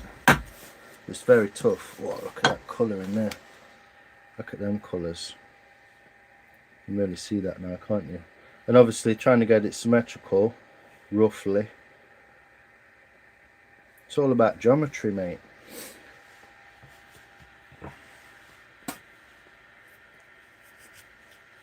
Taking notes on paper. Just watch it back, man. This will be live by tomorrow afternoon.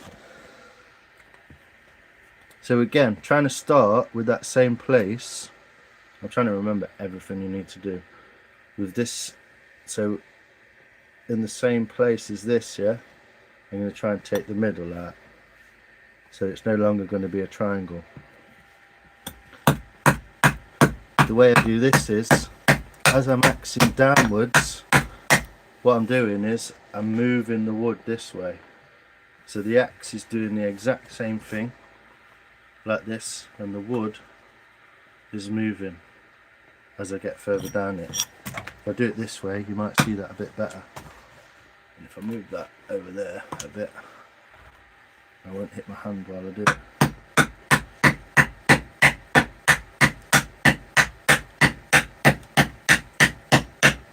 So I'm lowering the wood as I come to the end. Creates that curve, yeah. It's not perfect. We're going to use a knife, but it gets rid of a lot of that excess material, yeah. So essentially all we've done is a cut down there, a cut down there, and then taken the middle out. We could just cut that entirely with the axe, but then you're moving quite a lot of material at one time. It's not really the most sensible way. Plus, I know that I can get it quite good. I don't think that's too bad. I think I'm getting better at it. Bit tight on this corner, but this is all waste anyway. Yeah. Starting to look like a spoon.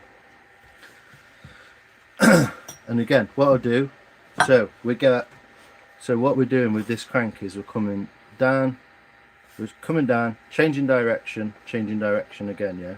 So it's like the cranks on a bike, yeah? You know, you pedal a bike like that. That crank does that. It's a Z, straightened out. This is the same idea. So flat, middle bit, end bit, yeah? One pedal, middle, pedal.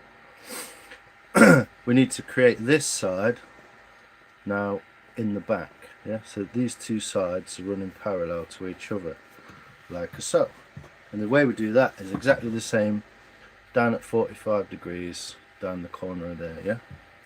So I'll put some relief cuts in again, up to about there, which is about level with the neck of the spoon. Yeah? So relief cuts in, and then chop down, and you won't find so much resistance in the grain, because you've already took the tension out of the wood by putting those relief cuts in. Yeah. Is everyone with us? It is fun when it comes together. Something will go wrong, but it is fun when it comes together. Hopefully this stream, there's enough people watching, will do quite well and people will learn. Not too bad. See how we got that fairly symmetrical, yeah? And all we're doing really is just taking a little bit of weight out of what will be the handle. So now we've took that 45 out of there and there, I'm going to try and take some of this centre out and create that curve in there, essentially. Don't really like drawing lines on these bits, but essentially like that. Yeah, all we're doing is taking the corner first, so we don't have to take the whole load at once. Just splits it into 3 smaller sections, that's all. Yeah, this is going to be hidden on the internet though, so I'm not necessarily just giving this information away. It's for the people who are here right now, and to see people who seek it later on. Now, this is ash, so it's quite tough to axe. Those relief cuts weren't quite deep enough, but it still works. And essentially what I'm doing is digging in here and then changing the angle and allowing it to come back out, so it's not just going straight across the grain. The grain will help you do that if you let it. I'm only saying what I know. I'm not saying I invented it, and I'm not saying I'm any good at it, but this is what I know and this is how I do it. Shouldn't move my thumb there as well. Sorry, internet's just flipped off. Yo, where's what you saying, brother? You could also buy a spoon. That is true. You could also buy a spoon off me. One day. One day, you could buy a spoon off of anybody. You could buy a spoon off of my friend Adam. He makes some beauties. So there's 10 different ways to skin this cat. This is just one of them. That's just the basics going down. I'm still learning. I'm not so good at bowls. I fucked one up last night, but so we've ended up with very rough, but this spoon shape. At this point, it is okay to note that we have all this to fuck around with, yeah? So let's get this handle drawn on a bit better. A bit more kind of how we want it.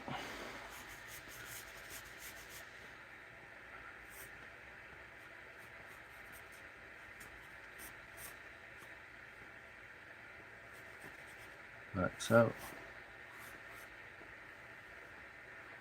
Yeah. The important part here, it's going to be a bit dumpy. I'm going to make that smaller.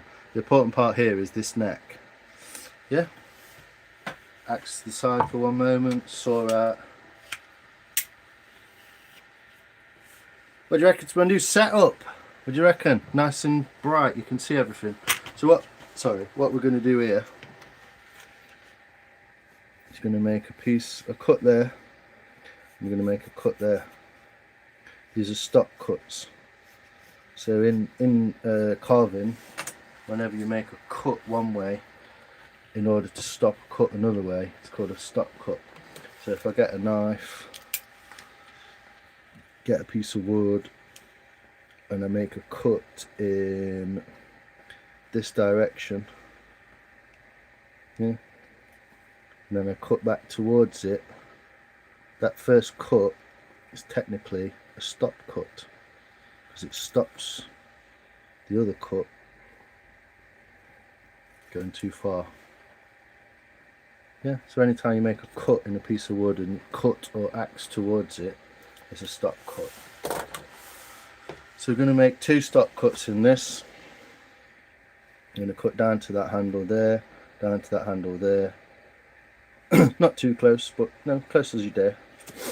And also it's good to note at this point to keep this level between the front and the back as well. So you don't want to saw into it like this, you don't want to saw into it like this, you want to saw into it nice and square so that you don't end up with two. If anything, you want to go out at the back, but that's too complicated. So just some stop cuts.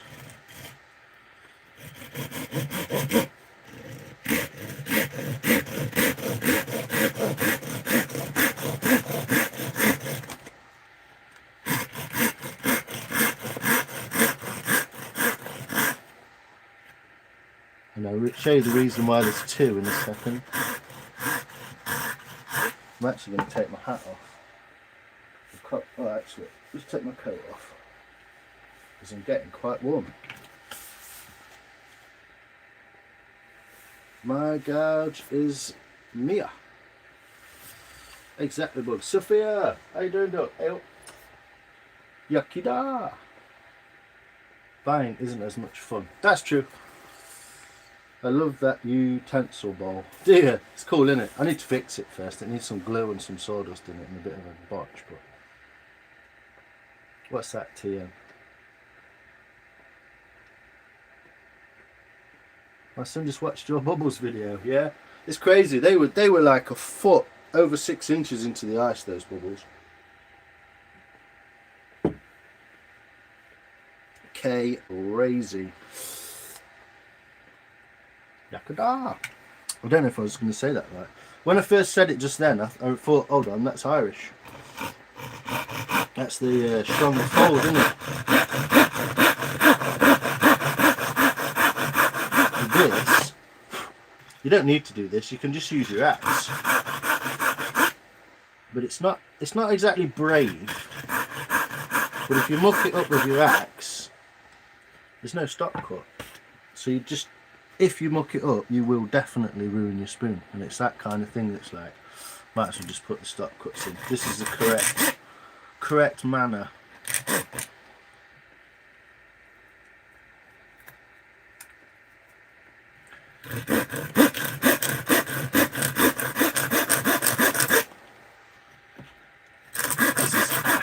go. This is off the fire. It's like that tree across the road. Locally sourced, about 4 minutes from my house. This is a windfall tree from last winter's storms, but it's mainly been being burnt. But this will be up and available for people to rewind, do as they please. And I'm going to get on the computer. Am I right in thinking, yeah? Am I right in thinking that you can clip videos from your lives on YouTube on a PC?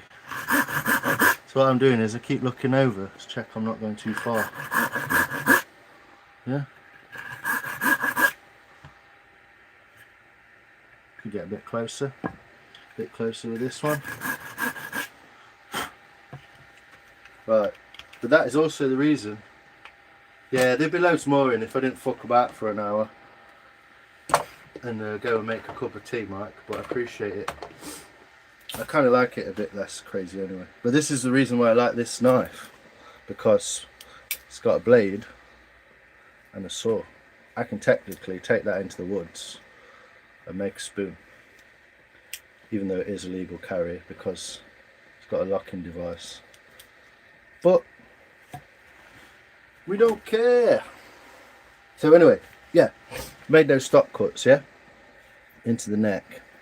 The reason why there's two is if we come down here and hit this, it'll break there. If we come down here and hit this, it'll go straight through that bowl, and then you've ruined your spoon. Which doesn't matter, it's a learning process, but we'll try and mitigate the circumstances as much as we can, yeah? So we leave ourselves room for error. This is the fun bit. Missing in action. Ah, you're... Oh no. I don't know why I thought that was weird. What are you looking for? Nothing like homemade. Love for the wood. What was missing? Oh, your gouge is missing in action. Bugger. Let's go find it, man. What's crazy is waking up, walking on cracking ice lake. Man, makes you feel alive, shit like that. You know, Wes. You've been young and stupid. So what we're going to do is we're going to remove this area here, basically that bit, downwards, and then we're going to come back that way and come towards our stop cut. Yeah? Here we go then. So, relief cuts along the edge, deep as you like. See how deep I can get that axe? Almost up to the handle without even doing anything. And then just whoop. I only know I can do this because it's ash and it's got this beautiful grain in it, straight as a die, all of it. Yeah.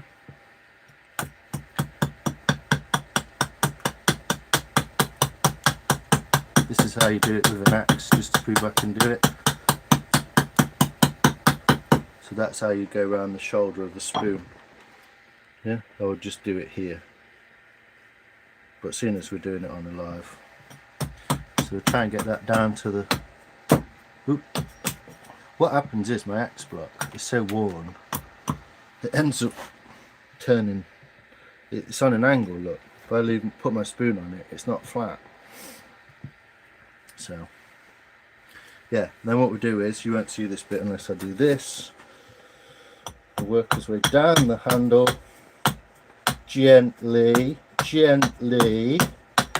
Don't be silly. There we go, it's off. Yeah, there she goes. So because it's ash, it's just split off really nice. The more gnarly bit of wood you make, the harder this is going to get. Like two. Yeah, so ping. And then we've not touched our stop cut. Yeah, so this is my safety barrier.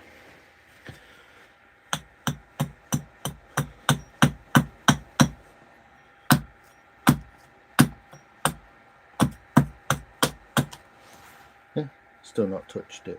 We're getting quite close in though. There we go. And at no point did we hit the top of that bowl, which is what you do not want. because it'll just go straight through it, especially with this wood. You see how it pings off? You can see how that ash, the grain in that ash is so straight. Look, that's cool, isn't it? Little feather off the back, that, isn't it? So exactly the same on the other side, except we have to do it this way round on the way down.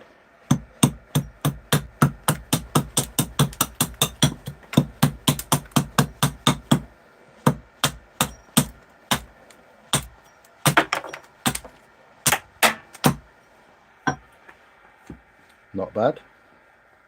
Obviously we can change that, make it better, but I was aiming at that point there.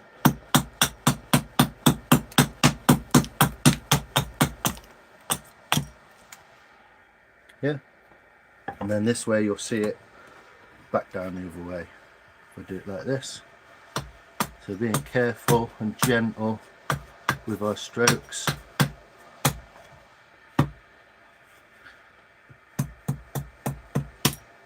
You take that bit off, look, and it relieves it.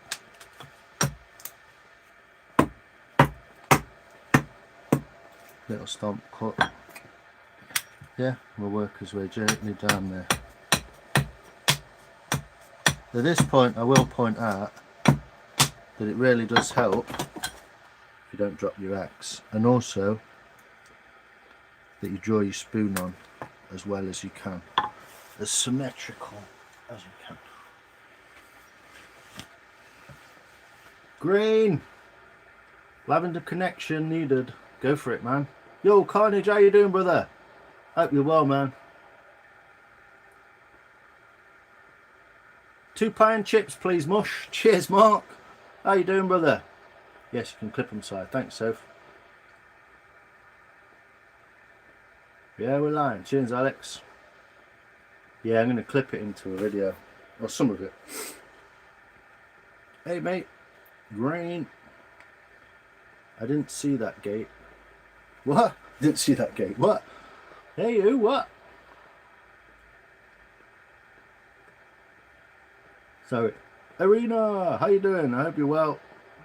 I do love that country. It's such an amazing country.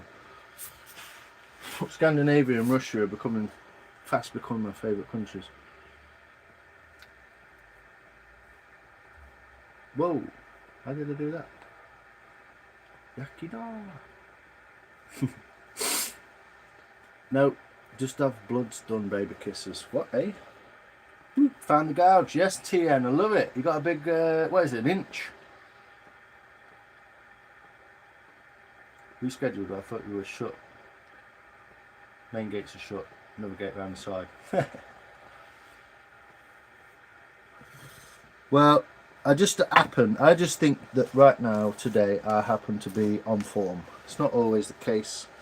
But anyway, here we go. We're getting to the point, obviously I'm explaining this, where we're getting to look like a spoon. All we've got to do now is knock this shoulder this way, this shoulder this way, take that out of there, and then shape the bottom. What I try and do is shape the bottom last, so that I've got something to rest it on, should I need to. Maybe if I want to do that cut there. So we do a stop cut and see if we can get it bob on. This is what will happen if you hit that shoulder without putting those stop cuts in. Yeah, this is what will happen. Yeah, we ready? You break your spoon. This bit doesn't matter because it's on the edge. But you can also see the angle of that crank. That's cool, actually. I've never done that before. Cool piece of wood. Saves us a bit of fucking about. So line up your axe almost on, but away from the line into the flesh. There we go. Where's that gone? Oh, that's got grain on that side. Look at that beautiful grain on that side. This is why I love carving into wood, because it looks like shit on one side, and then you carve into it. It looks like beautiful on the inside. There's brown, cream, yellow, red, more brown, cream. It's like 4 colours in there. Beautiful, isn't it? Let's go, people. Spoon in. 3/4 inch. That's big enough, man. It'll get you away, won't it? 1/2 inch to 1 inch, 1.5 is all good. It'd be better. Sometimes a smaller one is better. Look at him with the 3/4 as well. I like it to you. Spoon time. Always, I mean never. Drop your axe. Yeah. Thanks, Mike. She's the resident stalker. Also helps if your gouge is sharp. Yes. Today I do it for her. What's that, Arena? Stalkering. Hey chat. Mark, yo. Can you imagine trying to whittle that grain? Well, that's what we're going to be doing. So, this is the point where we use the step. I'm going to do something here. I'm going to go absolutely wild and out. And I'm going to show you this from a slightly different angle. So you can see it, what I'm doing. Might even do this. To get you a little bit closer to the action. So you can see what I'm getting at. Yeah, so this is why there's a step. I can't see you now. This is why there's a step, yeah? So that we can have this angle. People have different types of steps. Sometimes it's not one, it's just worn in or whatever, which is how this is. That was originally cut with a saw. And it's all chewed out. It's just birch, this is. Lovely bit of spalted birch. With some 4x2s on it. Sorry, 4x1s CLS. But I'm going to make another one soon. So, the reason that's there is so that at some point we can go into the spoon, sorry, like this. Yeah? So I like a high one so I can get in this angle. Yeah? See what I'm doing? Oh, it's perfect. Good on you, son. Yeah? And what I'm doing is I'm supporting that neck and the bowl, those 2 points, yeah? Because if I just wail on that and that's not thick enough at this point or that point, it'll snap it, yeah?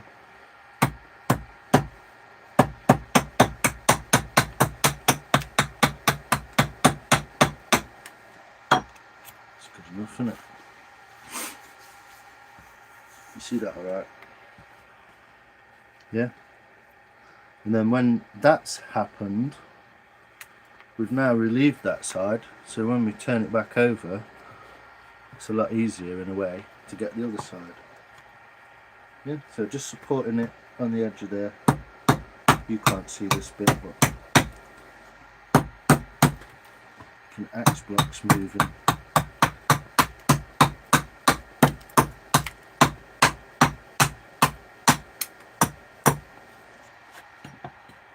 There we go. So we roughed out. We could make it nicer, but we're getting to a point where we're at a spoon shape, aren't we? So let me refine these bits while you're here.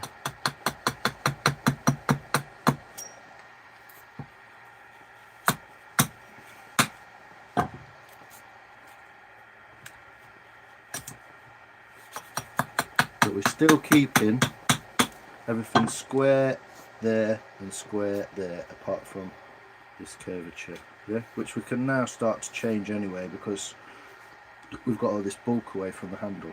Yeah.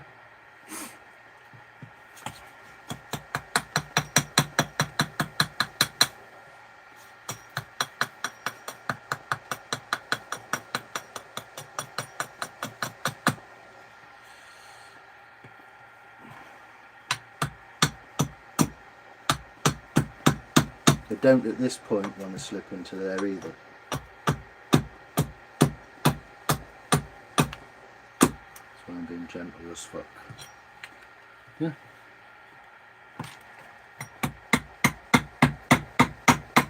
So all we're doing is changing directions, working into that corner, yeah? In these 2 directions. It's roughly not bad at that.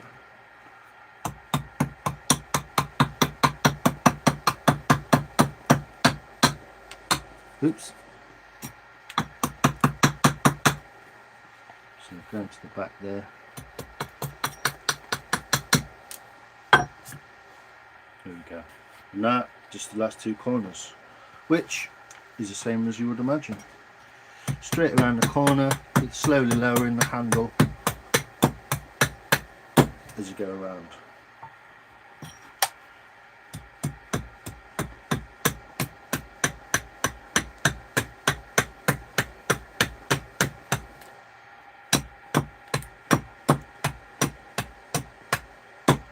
If you really want to be pedantic and get that last piece off, you can just use your knife, use your axe like a guillotine.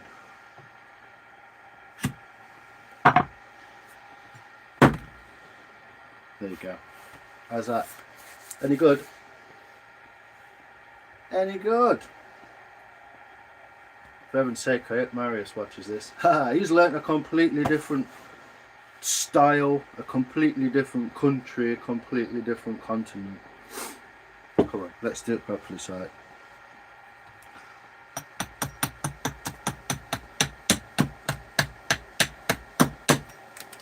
Put that back on there. What we're saying, people.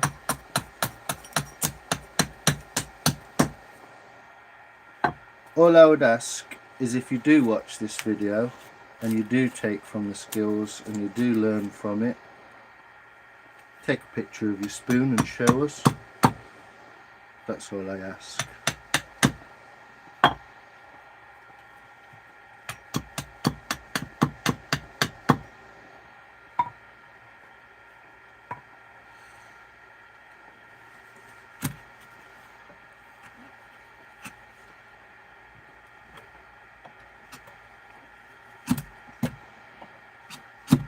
There we go.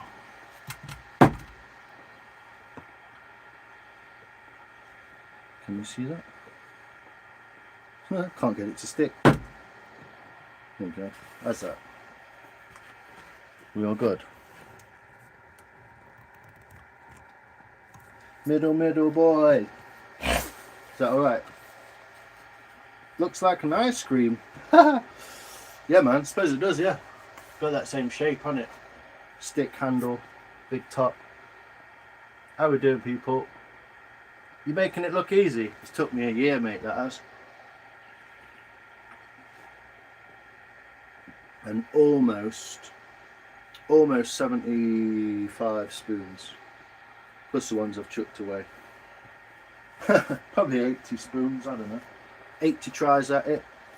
I mean, there's one here that I've never actually finished. I just used it to make the crank and draw that on it to remember the directions and stuff, so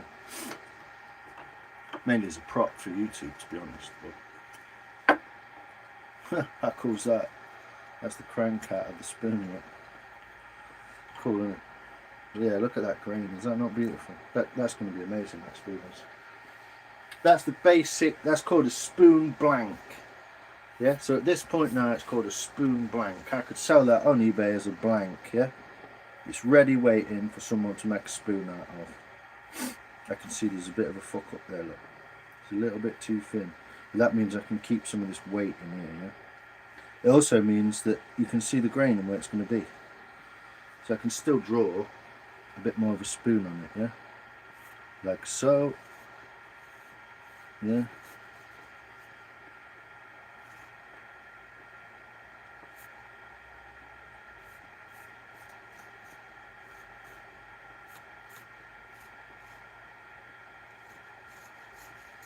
Yeah, so that's going to be waste. So I can still whack that off with the axe, which I would normally do, and I will do right now in a minute. I'm just going to have a cup of tea.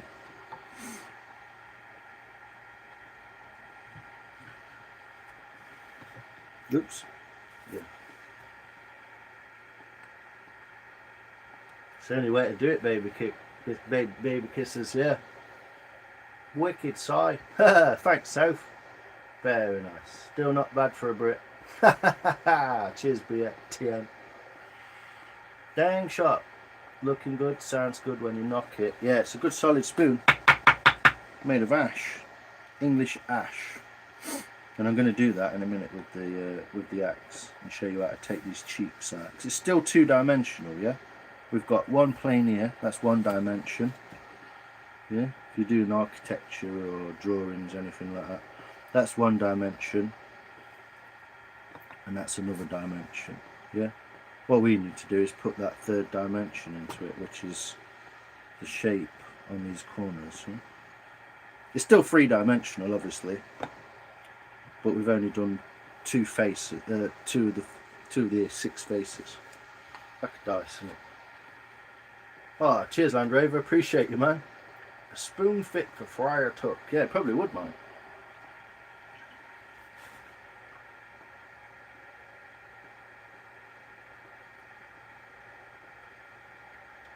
$104. Let's go.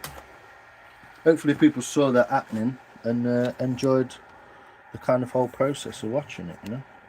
I can't see you guys at the minute. I'll move you down. There we go. So if I put that there, I know it's slightly out of shot and all that, but cheers, Mike Langland. I really appreciate you, man. Don't worry, I am going to post you your bowl and just shit. And I wanted to get last year out of the way and get into like some full-time YouTubing, which is almost imminent. I could rate do with a smoke. Getting there, bro. Cheers, Rob. How you doing, brother? You good? How much can you get for it? I don't know, 20 quid, isn't it? It's not gonna. I mean, if someone gave me 20 quid for a spoon, I'd be fucking buzzing my head off. I'd be absolutely buzzing my eyes out. To be fair, I'd probably give most of them away while I'm learning and enjoy doing it as well, you know. So we'll just get some of this ash up off the floor. These shavings. I don't mind them being everywhere, but I've got a heater there as well, which is piling out hot water. It's piling out hot air. Hopefully not fucking hot water, that'd be weird. So I don't want any of it flying in there and catching fire and shit. It's basically a big hairdryer that fits in a plug socket. Yeah, so if you're ever cold and you really want to get warm, just get your hairdryer out, stick it on something that's not going to burn and fire it into your feet. Good for warming your shoes up, hairdryers are. Put them in your shoes. Let me get rid of some of this, just so I'm not trampling it around. I really want a concrete floor in here, but we'll get there. Well, it is concrete. The carpet's a bit mad, isn't it? But yeah, there we go. I'm going to finish this off in a minute. I'll just have a breathe. I'll finish a cup of tea. Sounds like somebody at work. Hit like, comment, subscribe. Yes, Steve, appreciate you. Oh, I got what you meant, Rob. Yeah, not selling at the moment, August. I will do at some point. If someone offered me money for one, I'd probably take it, but you'll never get it in the post, so don't bother. Got a page and a half of notes now. Also, write down this YouTube channel, Cobb Brother. Zed Outdoors. Z-E-D Outdoors. Yeah, British guy, filmmaker. He's also a bushcrafter. He does a lot of crafts himself, greenwood crafts. He's documented a load of not just British, mainly British, but not just British, Romanian, American, Dutch makers. There is actually, believe it or not, a thing every year called Spoonfest. And he goes to these events and documents them making stuff. He goes to their houses, he goes to their allotment plots, he goes to their forestry plots, and he shows how they make stuff in their way, in their style. And it's fucking brilliant, mate. So go find that channel, Zed Outdoors. There you go. Sophia! Yeah, Rob, cheers, brother. There you go. I'm going to change your... What did that say? High tide rises all boats. Yes, boy. I like that, man. Sorry, I don't mean to call you boy in a descending way. Just a fucking stupid northern twat from England. So replace that pinned message. Thank you, Sophia. Appreciate you so much. Lion sits where the wood grows honest. Grain running like time through his hands. He speaks in shavings, things, curls falling like soft questions. The spoon of fears, not by force, but by permission. Brother, that's awesome. That's fucking lovely. What a piece of poetry, Corey. I'm gonna have to get that and screenshot that, brother. You just made my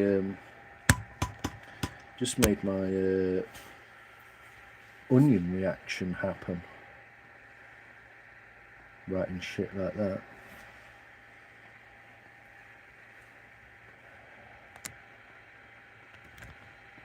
I appreciate that, brother. When everyone's clicked on the Z Outdoors, I'm gonna go back and pin that, mate. While I finish this spoon. Yeah, check Z Outdoors, bowls, spoons, necklaces, little, all carved, generally green wood. Cooks are making, what's it called? Coal rosin, which is drawing curves and cutting into the wood and then staining it, painting, bowl turning on lathes, clog making, all sorts of stuff. Off to exercise. Cheers, Alex. Appreciate you, man. Thanks for coming along. You're awesome. Have a nice evening, guys. Sleep well. Cheers, August. Appreciate you, my friend. Enjoy your evening as well. I hope I haven't missed anyone's comments and pissed them off. Did you just had to outdo me? Well, it's a different thing, isn't it? Corey writing bits of poetry. You've had that wood grain running through your hand like time for so long, dude. Many lavenders in. Corey is many lavenders in. Good man. I appreciate you all. You know I appreciate you all. You're amazing people. There you go, Cobb.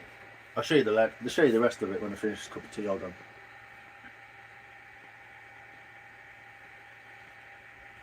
My roof is also covered in snow, so it's a bit of a fucking mad one, but here we go. I'll put it back like that, and you should be able to see. Shouldn't do that as well. Don't do that to your axe block, because eventually what will happen is you'll split it in half. Because that is exactly how you split a log. I might even just switch axes and go to the fancy axe and see how it works in this ash. So this is a wood tools axe, handled in Sheffield. These are cast, God knows where, Ukraine, fucking China, somewhere like that. They're cast steel and then heat treated, I believe. As you can see the heat treating lines on that. That's from the heat treating to harden this edge. I've redone this one even though it didn't need doing. When I was building this, I hit one of these screws with the head like a twat and put a big dink in it. So I've re-profiled it anyway. But and I've polished the back of that. But I'm just going to clean it with a strop before I put it away, which is a bit pedantic, but I don't care. It's not your axe. And all I'm doing is pushing away and up and away and down. I'm just cleaning all that like I'm not really sharpening. Not really sharpening. I'm just polishing the resin and whatever off the wood. You can do it this way as well. Put it over the edge of your bench like that and just push away at it. Just clean it off in case it reacts with the steel. Sometimes it does, I don't know. Just a bit pedantic like that because I'm never ever going to be able to afford another one of these axes, so I'm looking after this one because I got it for a steal. I was in the right place at the right time on eBay. And also another reason to do this is covered in stropping compound, which is this stuff, which is an abrasive set into wax. And so if you coat all that in wax via this, which is a piece of leather and a bit of wood, it's like a wax crayon basically, it's got an abrasive in it. If you put wax on the edge of that blade, guess what it doesn't do? Yep, it don't rust. So double reason to give your axe a little strut before you put it away. And I get the sports axe out. The only feet sports axe.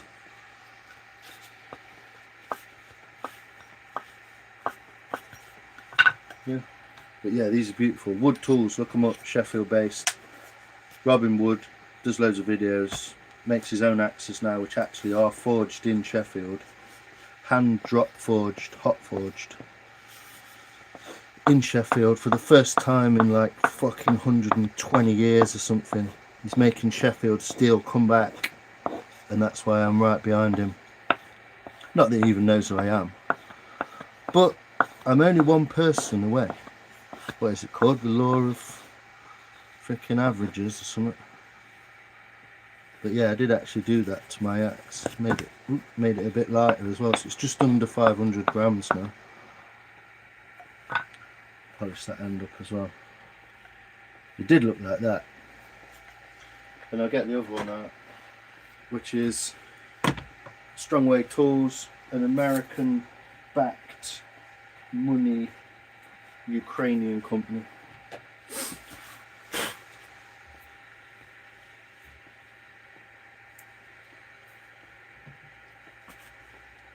Whoa, Mr. His channel is awesome. It really is, yeah. You will find something to watch, and they are about 1 to 3 hours long, so it's worth reading. What's that? Thought it was very good. I did a letter analogy and he just went for a great speech. What was that? Whoa, hold on, whoa. Said outdoors. L learning youth oak. Noggin sap. Well, one of those made me laugh and one of those nearly made me cry, so make of that what you will. Make of that what you will. Thanks, Sphere, that's cool as fuck. Yeah, they'll come, Steve, I don't mind. They'll come. Julie Stalker.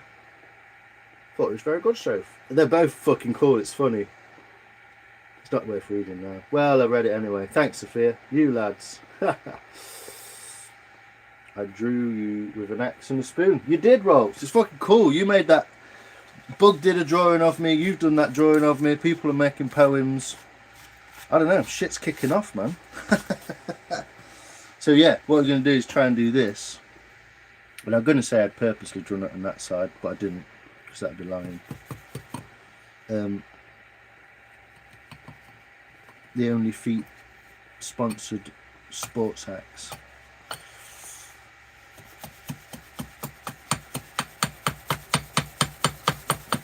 So I'm going to do it on this side where there's no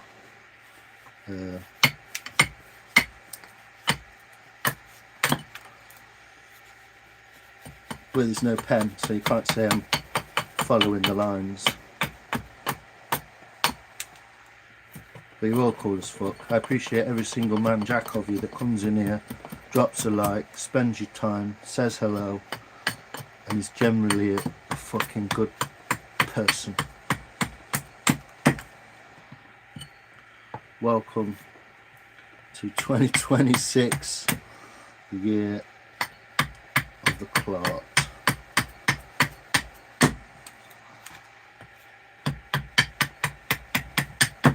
Super sharp, love this axe. So what I'm doing there is thinning this, trying to get them both the same on both sides. Yeah, you can roughly see what I'm doing without me explaining it. I'm just kind of refining that shape a little bit.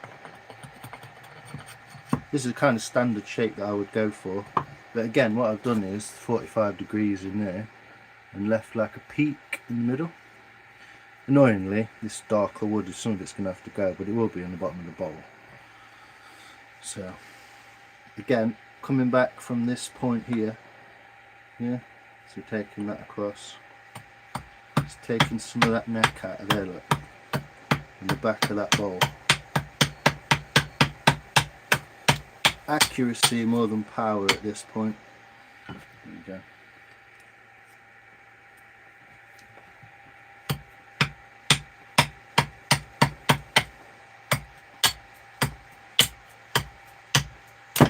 Oops. Luckily, guess where my axe ended up? In the block, not in my leg, because this one is probably even sharper. Well, it's less used. I don't know if it's sharper. Yeah, so then I can take that same idea and peek it out in the centre.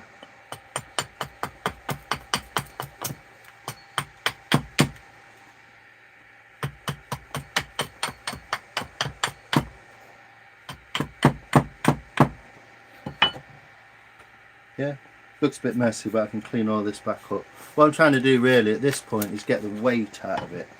Yeah, so get this thickness out of it and start to make that shape. And then I can start to take these cheeks, one of which didn't seem... See if I can get this back.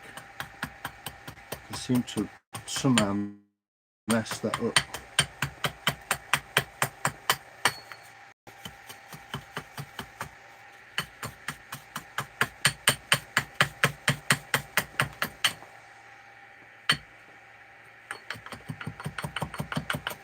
Different shaped axe as well this side. So I'm not as used to this axe as the other one.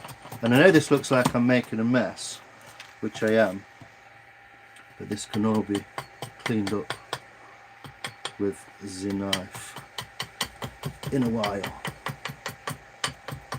So what I can do is take that to there and come back the other way. Whoop, get rid of it. And if you notice, we're already starting to get a grain trend. We're starting to get that beautiful grain making patterns. Yeah. So all this will be cleaned up with a knife anyway, it's all rough. I just wanted to know that I wasn't going to mess anything up by having that in the way. This is my first port of call, just to get that. So I know that that neck's not too far too soon or whatever. My next one is this bowl because it looks totally different on both sides. So this can be fun. But for some reason I've not drawn that correctly and it's not worked that way.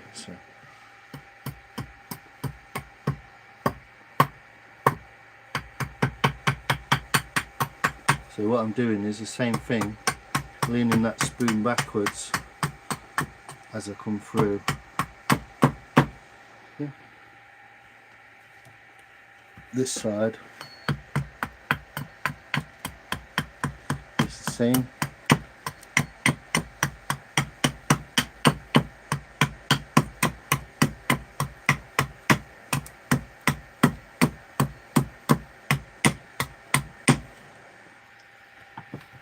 It's a bit rough.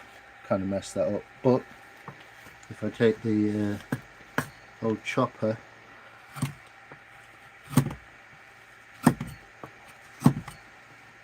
and use it like a knife, that's what I'll essentially be doing, is refining it. Did everyone get that? Do I have to do it again?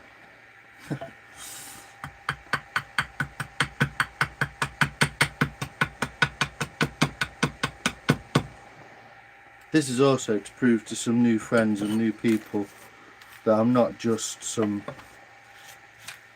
idiot from Mansfield. I have actually put time and effort into learning this craft. Or some of it, not much of it, but some of it. I know this much. That's my motto. I know this much.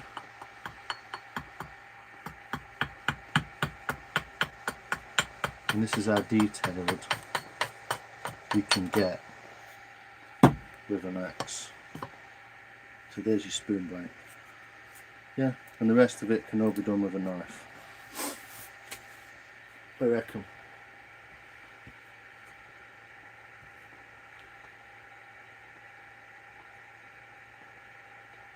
Thanks, Si.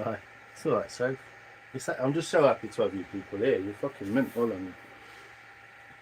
Bug, Rolts, Soph, Steve, Corey, BK, everyone, Julie, the whole lot of you.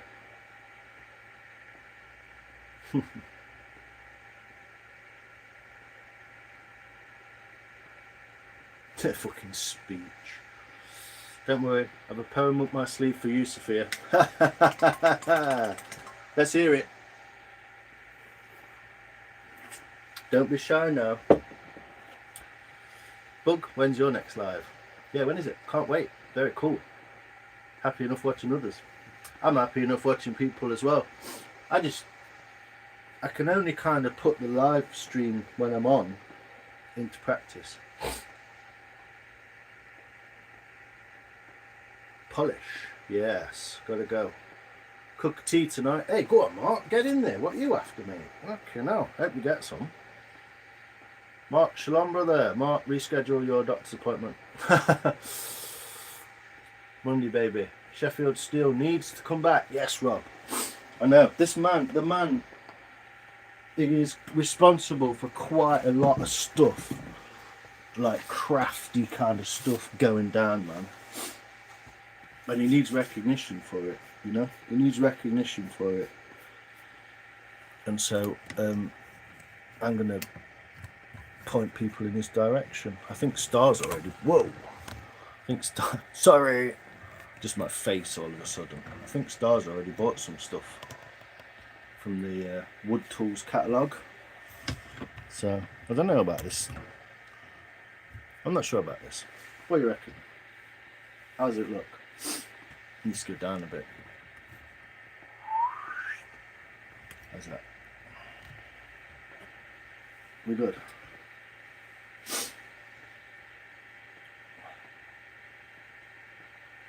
You know it, Rob.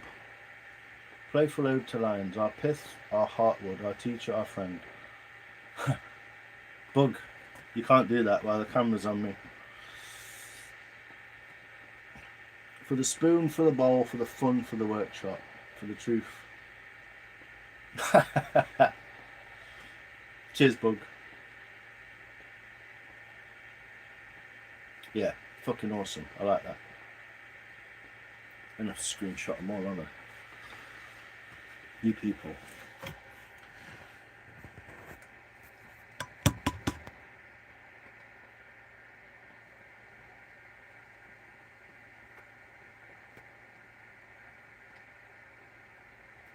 Gotta find it first. Come on, Bug. Where you put it?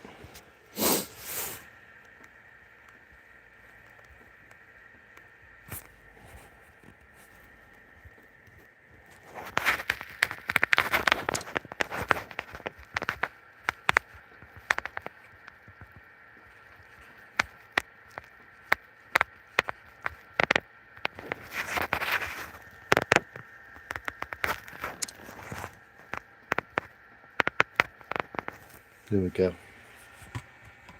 How you doing, Cobb? You get all that down, mate? Sorry, I'm not trying to be a dick. I just am one. I'm so scared of touching this thing. It's just going to go dang at some point. I know it. I don't know. We'll see. I don't know. Camera's fucking wild in the art. Don't be so weird. Behave yourself. There you go. Not bad. Thanks, Bug. For anyone that draws, do not use the cheap, nasty B&M pad. It's oily, covering, messes rubbers up, and leaves dirty marks. Ruined my Monroe eraser. Bloody hell, Rolts. Start a crowdfunder for a new one, Rolts. Gutted, Rolts. Brunel Franklin, quality art paper. What is this? What is this that keeps doing that? The fucking... Right, get done. Don't want to use it anyway. Not now. Can you Apple Music trying to blend in with my life? Gives a bit, just like you, Si. Needs to come back, you reckon? I know someone else like that, Rob. Let's do it, mate. Let's do it. Gives a bit. Gives a go. Come on, Gav. How you doing, brother? Hope you're well, man. Different papers for different things. Water, yeah. What is it? 250, 300 gram for watercolour? I've been learning about art.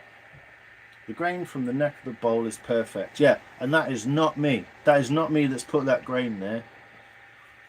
That's the tree gods. All I've done is cut it in a direction so that it stays in the middle. It's not the grain. It's not me that's done that. I want to tell you that and be straight up. That is not. That is the tree.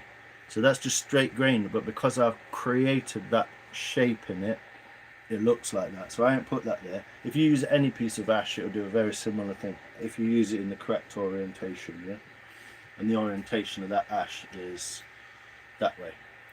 Yeah, so that grain's running that way. I'll show you the knife stuff in a minute as well. Thanks though, Cobb. It's like pencil paper, sketching paper. Yeah, some of it's different, isn't it? I appreciate your craftsmanship and accent. Cheers, Doc. Don't drop your spoon. No more than I do. Yeah, not about plastering now. Do you know what I mean? So yeah, I clean this one because this is weird steel. I think it's a bit more mild. Do it this way. It's fucking faff doing it on the bench.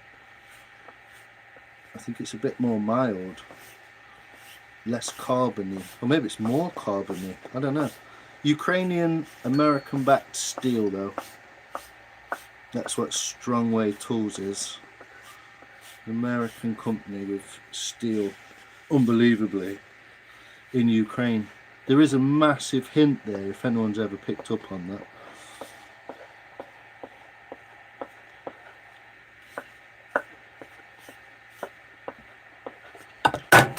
Dropping everything tonight, aren't I? But yeah, there we go. Back to polished edge. It's a beautiful piece of kit as well. That's really lovely for detailing. But that was given to me by a lovely subscriber that I haven't seen for a while. So hope she's all right.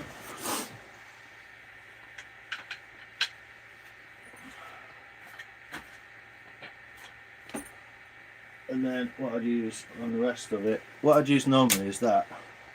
What I'll use on that is to rough it out with a smaller one.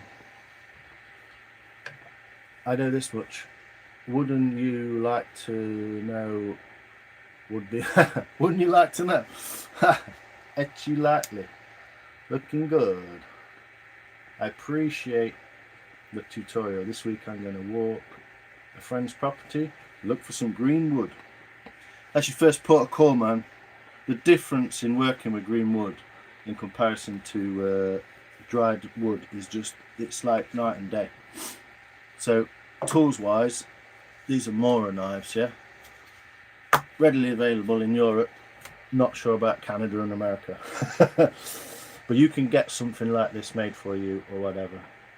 Yeah, there's a Swedish company well, the steel was, I believe the steel was crafted by a guy called Eric Frost. It used to be called Frost's Mora. The old ones actually say Frost Mora on them. But it's a place in Sweden called Mora. You could look it up on a map. That's where the factory is, where they come from. Because in Sweden, Sloyd, which is what these knives are designed for and called, is still a craft and was a craft from that region. And yeah, these are Moras. This is the 106, which is slightly longer, and this is the 120. Very simple, full tang design. Both got birch or maple handles, I believe. Lovely palm swells. This one's just been dyed. I believe it's a special edition, but I don't know if that's true. But yeah, full tang. Beautiful knives. You can actually buy these as blanks, so you just buy the knife with the tang. You can handle it yourself. They're even cheaper. If you ever see an old one that doesn't have this written on it, come on, light. See where it says more on if? If you find an old one that doesn't have that on it, yeah, buy it, and I'll buy it off you. If you ever find a knife that says Mora with a stamp and not an etch, buy it, and I'll buy it off you. Because that's damn good carbon steel in there. So that's what I used to use. That's what I usually use as like a finishing knife. They come with these crap plastic things, but you can always make one out of some birch bark or something like that. Make a fancy one. Tell everyone you're hippie or whatever. I just like to use the one I've got until it breaks, and then I'll make one. But you can make a nice birch bark handle with them. Smaller one I tend to use. This is my first one actually. The smaller one I tend to use for just roughing out, because it doesn't have the thinness of that blade. But yeah, look them up, learn about them, find an alternative in your neighbourhood. You are way behind in the chat. Yeah, I know. Send you an email site. Don't cry on me, soppy sod. Haha. I have a bin I can soak them in. Yeah. Best thing with the wood is keep it fucking dry. Keep it wet and use it fresh. The longer it sits in the water, the more it will dry out anyway. So you can't keep it fresh forever. This is a bit better in that sense, but so these are the ones I was talking about, the holds that you want to learn. Yeah, I've never seen them do that big.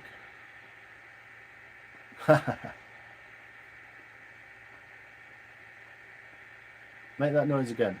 I'll make it my ringtone. Tang. I don't know what I did. I've got 2 and fancy electric one. Nice. Today's better than a day, brother. Won't be live tomorrow, but onward and upward. Yeah, man, let's do it. I love the amazing talented people in these communities. It's marvellous. It's awesome, isn't it, folks? Yeah, so the first one I would learn is, it's kind of a standard bushcraft thing. Grip, if you call it a grip, if you're talking slide, or a movement, is to hold the knife the opposite way to what you would think, with the blade pointing up the arm and the back of it to your knuckles, and put your hands together resting on your chest so you can do that like a chicken. Yeah, and what you want to do, and engage your knife and pull out like that, and you can get so much power in there. It is unbelievable how much power you can get into that. Yeah, but it's still very controllable. Yeah, so that's the first one, called a chest lever or back lever. Yeah, you can use it in slightly different forms where you can sort of like hold you, and you can use just one hand. There's variations of all these, but that's the chest lever. Yeah, so that's the safest way to get some wood off your knife, off your spoon. Yeah, like this. Put your knife where you want it and engage it. Yeah, yeah. The second one you want to learn is a push cut. So that's holding a piece of wood, whether it be a spoon or a stick, whatever, putting your blade against it and pushing with your thumb like that. Yeah, thumb push, push cut, whatever you want to call it. Yeah,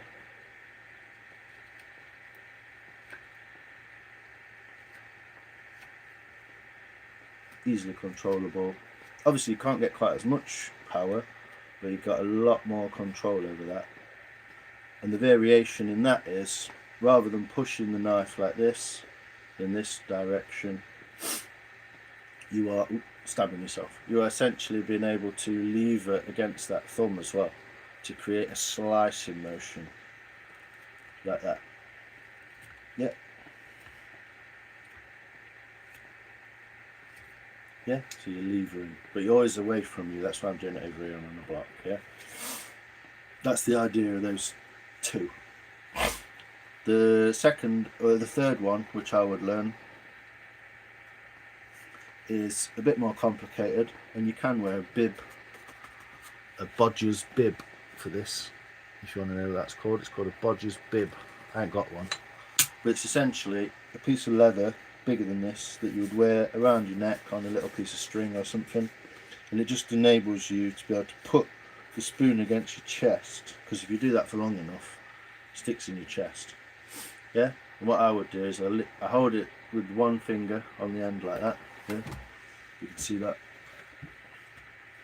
Yeah. Engage the knife and use the other fingers of the other end to push that blade along that wood. Yeah. You can also obviously hold it further down and move your way down. You learn how to grip it further down, and you can get quite a lot of power. What I'm doing here, this is the point to notice with this one, because I'm essentially doing the ultimate thing not to do. I'm cutting towards myself. Yeah. This hand is completely and utterly stuck against my chest, and that's where the safety of those things come from. Yeah. So 3 points of contact at all times. Don't scratch your face with your knife. So yeah, I'm pulling towards myself, but if that knife slips, it's never going to get to me. Look, I'd have to physically turn it on myself to get it to me. Look, yeah. So that's the point.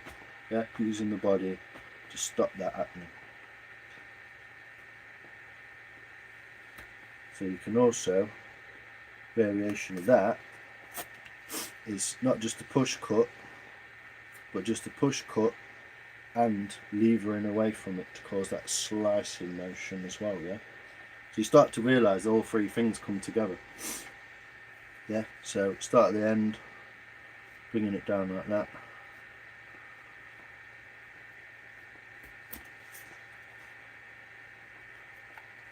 Obviously being aware of the knife at all times, and if you ever feel like you want to put too much power into it, don't. It'll go wrong. Yeah. If I'm going to push like that or something, it's just going to go wrong. So just take less wood and work your way down to it. Yeah. And then the push cut back the other way fixes it all out. So now we've got 2 dimensions of that all sorted and nice and smooth.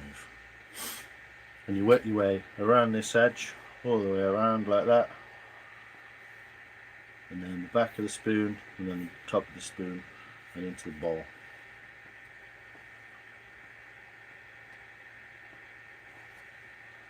Cheers, Rob, I appreciate you, man. Yeah, yours has got a red coloured, but you've got the more classic as well. They're dead cheap, man. They're literally tool knives. They're not that strong. Well, they are very, very strong, but they're not like this thing. Like this thing is wild. I need to get a proper case for that. This thing is wild, man. Put that one away for a sec. This thing, man, is crazy. Let's see if we can chop through some of it. This is basically a small axe. Yeah. You can use it however you want because it's so nicely made. You can also, a good thing to do with these is a cool little trick. Put your knife into a stump like that. You can abuse these a bit more, you see. Put your knife into a stump like that. And then use it. And you can split off little pieces like that. How cool is that? But yeah, they are tool knives and they are meant for wood carving. General use, but I wouldn't abuse it like I can abuse this thing. This thing is literally, I mean, I don't know if you see that, but you see the you see the fucking hole it left in there. I could have stuck my fucking finger in there. But yeah, these things, you can use them as a log breaker. You can use them as a log breaker. Do you know what I mean? If you want to chop, but this is literally, get rid of that leash for a sec. It's literally an axe.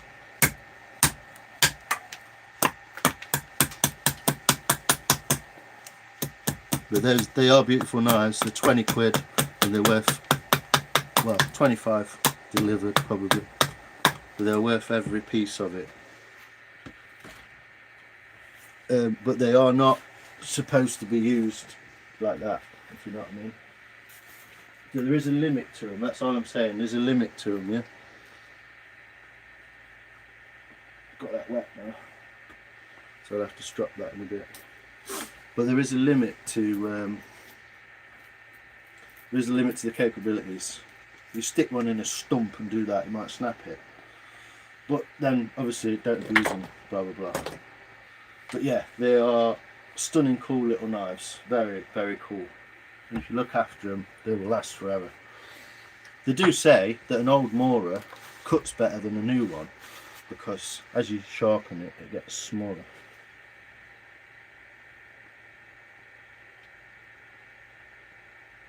Yeah, you've got the classic rub, which is more of an all-round knife. It's a bit bigger and a bit more like, bit more sturdy. Very, very nice though. Practice on my spuds. Hey Maria, how you doing? Yeah, practice on your spuds. So you'll only ever really see me use them for you, because the more weird kind of angles you get yourself into doing this, you're going to hit some. Just don't bother. Use the correct method every time, the same. Learn a new one, whatever. Take advice from someone who knows better. But generally, you want to try and use. So I'm putting a bit of shape to it now. You see.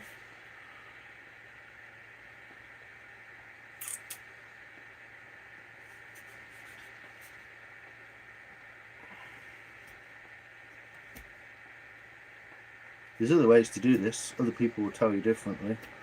These are just the basics being put into practice, basically. See, that's going to be forcing it into there, yeah? So take it out, slice it off, start again. We're carving, we're not chopping trees down, are we? And just through a simple knifing over like this,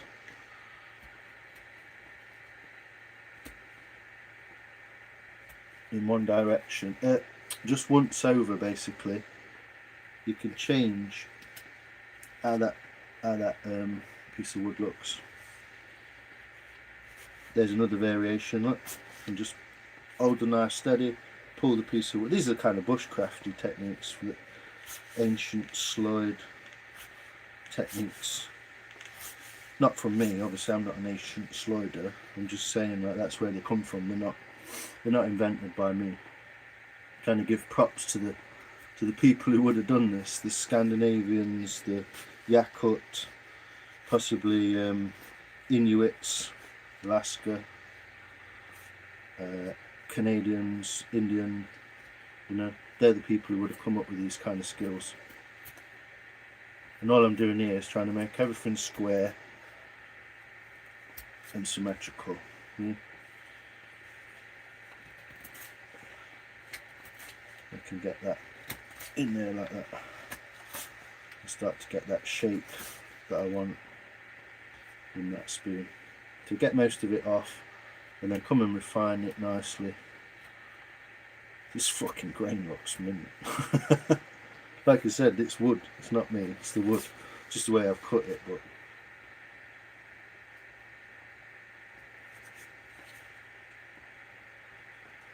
oh, thanks everyone for coming into Ghost Bird Art as well. That was a really cool live, I really enjoyed that. Didn't she do well? She's fucking brilliant. It couldn't have gone any better, and the people who were in there influenced that, so thanks you lot. You know who I mean. So also another rule of thumb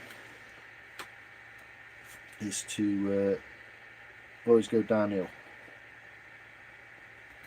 So in the grain, if that's downhill that way, then that's downhill that way. And you'll always find that they're roughly the same on every spoon.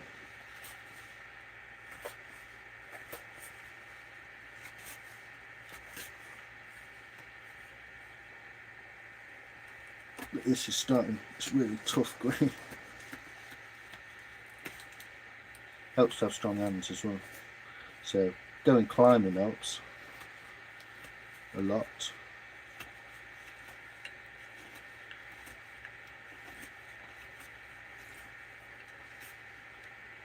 Look at that grain in there now. How's that looking? Oh, I'm missing it all. Yo, Ron! Did I see Ron in here? Going to try and carve a potato. Yeah, it works. That's exactly how I'm sitting right now. How you doing? How's it coming along? How's it coming along, TN? How's it coming along, brother? Land Rover. Yeah, just keep the basic ones. Get those basic ones down pat. And then go and watch the video in my playlists of a guy called... it'll come to me. I can't remember his name.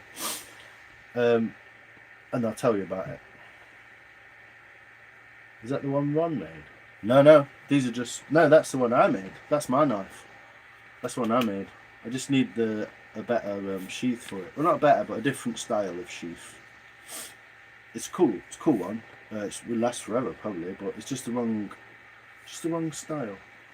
I want one without the buckle and where it just comes up to here and it just slips in and out. Nice fit. But it's perfectly good for what it is right now. It's amazing. Great for making feather sticks. Yeah, that's the one. Definitely not allowed one of them. Maria, most of us girls are the cooks who make excellent carvers. Exactly. Can you come a little closer? How close do you want it? What, with the spoon you mean? Or you mean me? How's that? Is that close enough? Will that work better? So we're starting to get those grains because we're symmetrical. We're putting some symmetry into it, yeah? We're making it more symmetrical. It's starting to create that. I missed that. Oh, sorry. What did you miss? You're at dried walnut? Fucking hell, I bet your arms are killing you. I'm a good teacher. Yeah, because I didn't have a good teacher. I knew which ones were my good teachers when I was at school. It's not because I'm necessarily a good teacher. It's because I want people to learn it. And I think this is the best way to learn. You know, I once worked in a school and they almost got rid of me because... Well, because they had class A's in the toilet and they were sniffing them. And they said that they weren't. And also, to be fair, I did try and... I didn't have a fight with one of them, but I did stand my ground and told him that he's a bit daft because I'll be writing his report and it will affect his future. The pen is mightier than the sword, etc. But I think it got lost on him because he was a bit of an idiot. But yeah, because their teaching techniques were about keeping the kids, because the kids are money. They didn't want to teach them. They wanted to harbour them to make money out of them. Corporate pricks. So I guess it's their loss, but also maybe some kids' losses at some point. I also realised that I was teaching one of them who was a renowned thief, car thief. I was literally teaching him. God, this ash is tough. I was literally teaching him how to nick cars by showing him how they worked. Not that he needed a hand, he was already doing it. But yeah, sometimes you've got to employ these different... If this was a piece of willow, I wouldn't be having to do half of this. Have I got to go for the bowl as well? Yeah. Got the back down a little bit. Let's go for the bowl. This is where I fucked it up. I don't know how I've done it. I've just drawn it wrong and looked at it in the camera and assumed it's not like that, but you have to kind of like make it look better. So downhill that way, and downhill this way. I'm trying to take some of that off. Oh, and there's the fourth one. Sorry, I did tell 4, didn't I? So this is 1.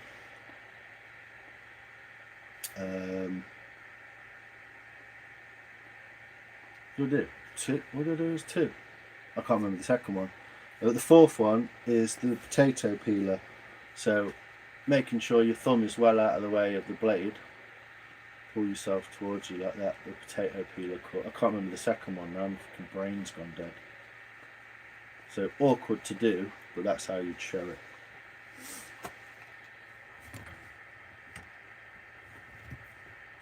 Is that a bit better? Lions, yo, Cedar, how you doing, brother? Hope you're well, man. Hope you're well, brother. What have you been making over there? Sorry, I don't. It's really cool people come in, because I don't fucking go in anyone's lives. If I was after you lot, I'd be like, that fucking Lions is such an ignorant prick. He never comes in our life. Which is probably true, but yeah, I wouldn't mind if people said it more often. But yeah, I made a bit of a mess of this side of it, so I'm going to have to try and rescue that at some point.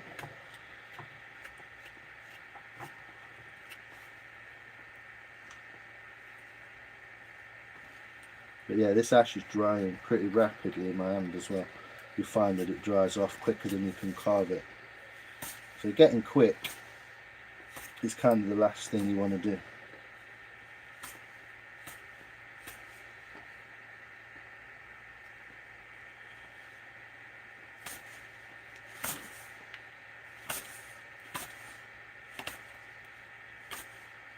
Get good at it, then get quick at it.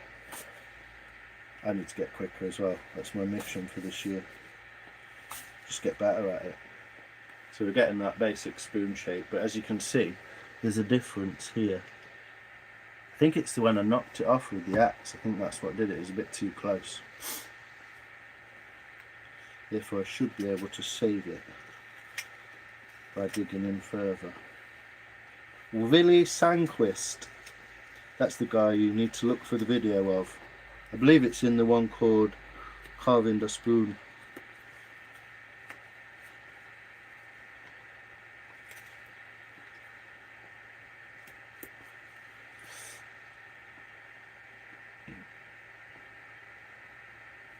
So yeah, up and down each side, all the way around the bowl, like that. Working your way downhill, downhill. Up and down the back to create that. And the last thing is obviously this bit. Are you not live, Tom Rob? And this is where the fun bit comes in. See if we can dig it out with this. Second glue up on my mum's end grain walnut cutting board. Nice. It's got a line in here now. 6.1. We'll turn it off. Say some lecky. That's better. Ghost Birds live. Oh, I missed that. Oh, it's alright, Rob. It'll be up tomorrow. Go and have a look, man. It's all good, brother. It's all good. It was lovely. Just nice people. You would have obviously you'd have been welcome. Lions, what it do? Thanks, mate. If you get to know me, baby kisses, I'm full of shit. So yeah, hook knife, completely different. This has got blood on it. Completely different tool. I've reprofiled this one, resharpened it actually for the first time since I bought it. I might give it one last parang, and then I'll dig the bowl out, and then I'll go and buy myself a vape because I haven't had one for about 5 hours. So there's a little notch there where I can just rest that in. And the way to do this, according to the guy who made these, who's the same guy who made the axes, Robin Wood, is to do it palm upwards, yeah? Engage on the bevel, and it becomes second nature. When I first did this, I was like, fuck that, that's weird. Don't work, that's weird. The more I do it, the more it's just like, yeah, he knows what he's talking about. He fucking made it. So that is also how I sharpen one of them. Not always the same, not always the case. That's just this particular knife. Some knives, which is why I've done that, like this one. So this was made for me, handcrafted, a spalted sycamore with a handcrafted box with matching spalting by a friend of mine called Gary Hackett Sherwood. If you want to look him up on Instagram, Facebook, go and talk to him. He's a fucking nice guy. He'll eventually get around to making you something. if you give him some dollars. I will say he's into a bit of bartering, so hit him up, see what he says. You can always say no, he's a big lad. So this is a box sheath, which is made basically by cutting the face off, and I won't tell you how the rest of it's made, you'll have to figure that out. It's got a pin through it, it holds the sheath onto the blade, so it can never, you can throw that down road, it'll never break the knife. And the difference is with this one is the bevel on this one is on this side of the curve, yeah. This one, the bevel is actually inside the curve.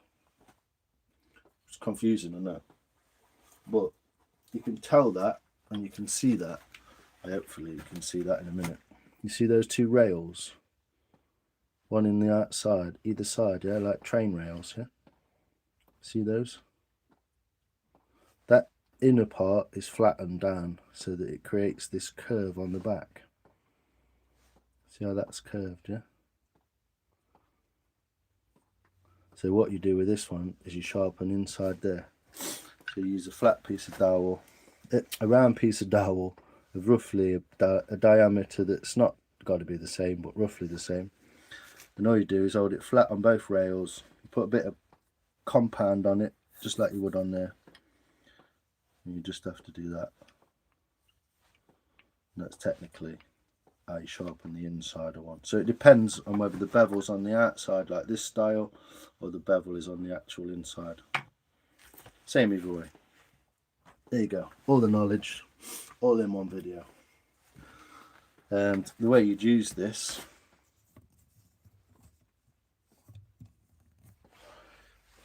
is by holding the spoon pretty tightly, not with fingers over like that, but you can use these fingers just like the knife to push it across. What you do is engage the knife in the wood and drag it across.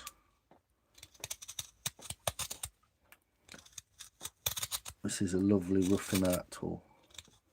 What you need to do first is get that, this is flat, yeah? This is a flat. You see across that, yeah? It's flat. Start to put this in. You've got to get that from a flat to a curve to start getting this tool to work at its best, because it's curved, look. Designed to do this inside that wood. So once you've got it like that, you still see this is still wet. See water coming out of it. Careful of your thumb. Don't do what I just did. That's why I got a plaster.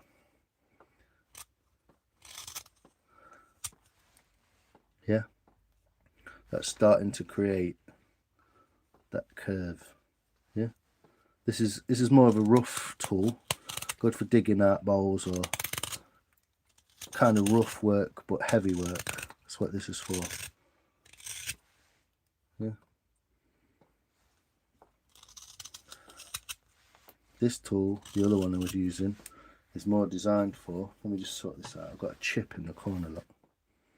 So I'm going to have to sort that out first. But this other tool is more designed for, it leaves a lot flatter finish and it's a lot sharper. It's like a different type of tool.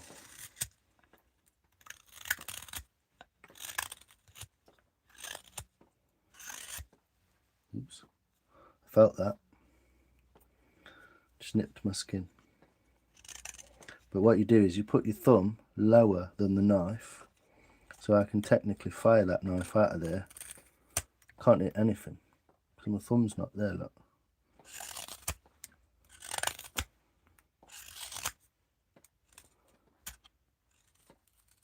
So again, the grips make sense. You can also obviously hold it the other way. You can use the knife, use the fingers to help guide that knife through that wood. Yeah. Be careful of that part there. You can end up in that fleshy bit quite easily. Whoa. I've actually made this knife so sharp it fucking cuts differently. Whoa, didn't show you that, did I? Yeah, and they're the directions that we're going in. So we're coming down that way. Once we've gone across and established that bowl, we're going to come down that way. We're going to come down that way. Try not to get my thumb at this point, just to show you. Yeah, and then we're going to flip it. We're going to come in that way. We're going to come in that way by doing that. The sharper your tool is, the less effort you have to put in, and the less likely it is to come out. So we're starting to get a spoon shape, yeah? Alright. This is all basic, quick tutorial stuff. If you need more in depth, there's a lot of stuff with Z Outdoors, there's a lot of stuff online. What I would say, if you want to get into something, just like I did with motorbikes or BMXing or fucking anything you want, just go and immerse yourself in it. Just go and immerse yourself in that world, yeah? Just live it, find out about it. As best you can, obviously. I don't mean go and fucking live in a shack in the woods, even though not a bad idea.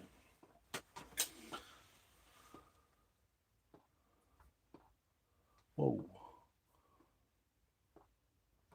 Education isn't about producing rounded, inquiring minds. It's the exact opposite. They want obedient, unquestioning slaves. That's why they didn't like me, mate. So I like footy system. It's not true. I see you in lots of lives. Well, that's true, but I wish I could watch more content. I wish I could be more of that, you know. But it's difficult. I know. It's a bit wobbly, that. A bit wobbly jobbly.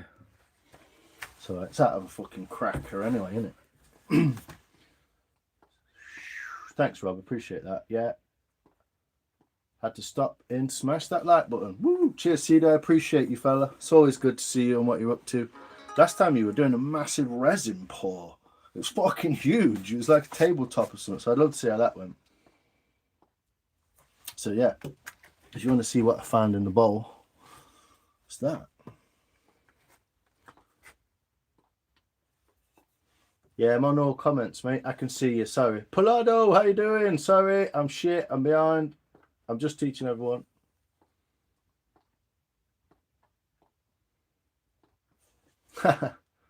Then there was one like, yeah, with a double-sided blade, which is exactly different. It's very exactly the same but different. Yeah, I got an email address in my description, mate. Yeah, thanks, big TN. I'd love to see that. Isn't pretty, but I'm done for now. Boy, wish mine. Thanks a lot, Polado. Woohoo! Thanks, buddy. I appreciate you popping in, man. I know you're busy. Thanks, Alex.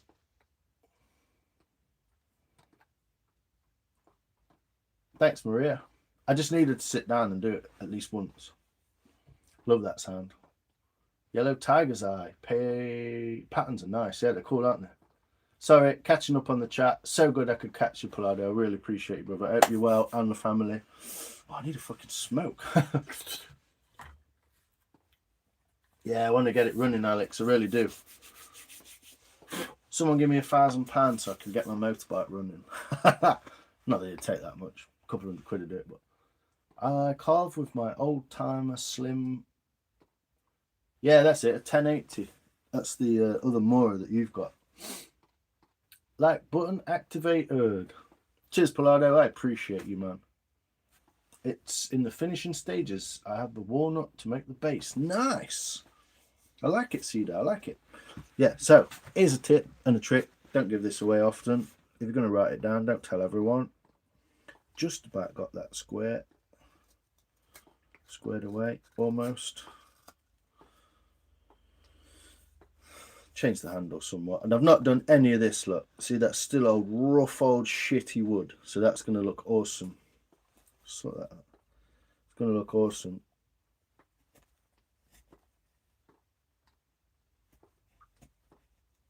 I'm going to get it kind of near finished.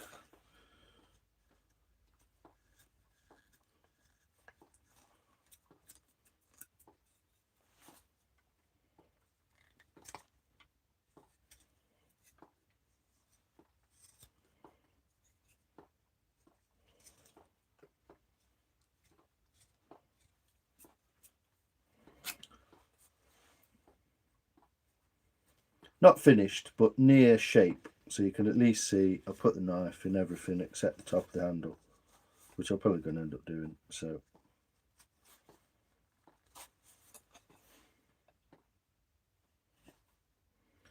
down here with the grain, sorry.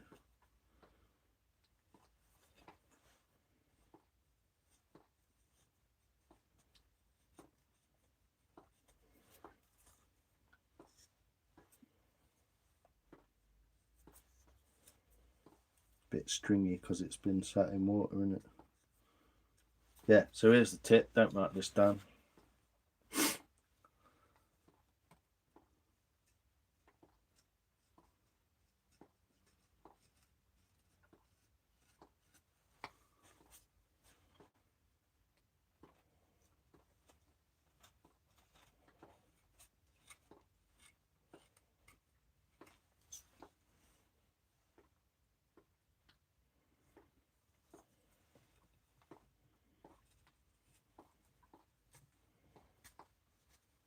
I said I had to fight that, get that chunk out of there.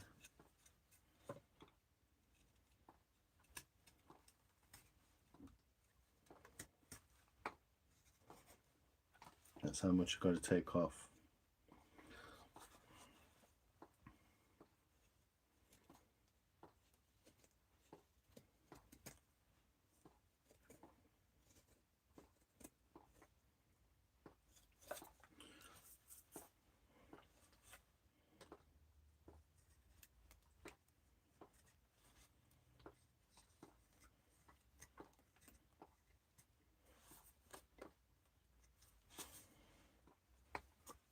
So around the edge of the bowl, yeah, and then you can establish. So I'm going to do this top of the bowl.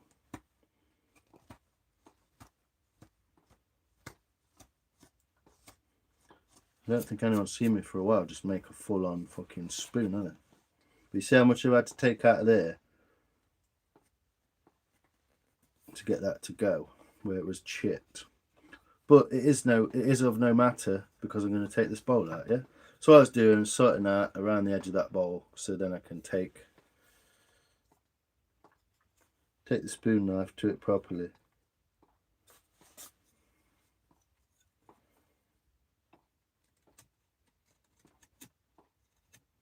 I call that the not quite 45 degrees cut. You can put all that information together and utilize it by watching what I was doing. You can have it for free. If you can't, you have to rewind it and watch it again. Right, finish on the bowl. Want to see more lives like this? This is where you shine. Cheers, Rob. I appreciate you, fella. I really do, man. I really appreciate you. It's not time. I mean, who gets time to sit down for 3 hours and make a fucking spoon? Yeah. So I do this so I don't have to fuck about. Use my new camera technique. Fucking ginger, Tom, whatever you want to call it. Yeah, so I'm resting my hand down there. I'm holding that spoon by pushing these. This one's holding it down. I'm pushing that by that. That's pushing that down and into my palm. And that's gripping the whole thing, yeah? Some people have it like this. Some people hold it like that. Some people hold it like this. Some people sit like this. You see that? Put it on the thigh. Yeah? Bring it towards them like that. Whichever which way you feel the comfortablest. Yeah. Most comfortable? Comfortablest. Thanks, y'all. Cheers. Cheers, TN. I appreciate you. Yeah, send us a picture. I'd love to see what you came up with. It'll get there. It's a replacement for one I cook with all the time. Square corner does awesome for cleaning the corners of pots. Yes, it does. Yo, Billy, how you doing? That's a good spoon, dude. Did you put it up? Wicked. Cheers, Tian. I'm going to go and check that out. Fuck it, I'm going to check it out now. I love people. I love seeing what everyone's up to. Don't know if you saw that. Posts, let's go. Yeah, man, I like it. That's a great shape. I love it. That's such a cool shape, man. Perfect. Perfect shape, dude, for that like, yeah, it's nice. I like it. It's fucking dry oak as well, isn't it? Awesome. Awesome handle as well. Look how nice and round that handle is, bro. That's fucking cool. Palado's been in there and had a look as well.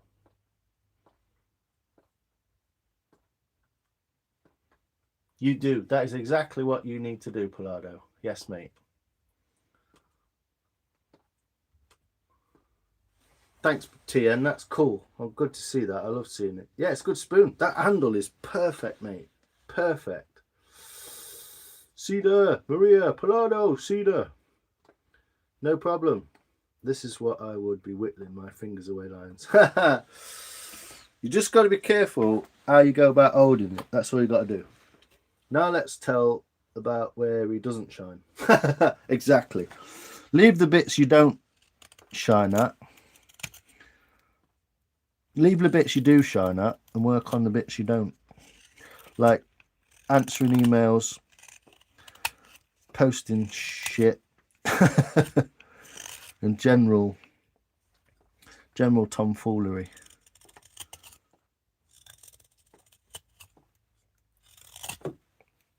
See how easy it is. If you're going to do it, you just got to be ready for it, that's all.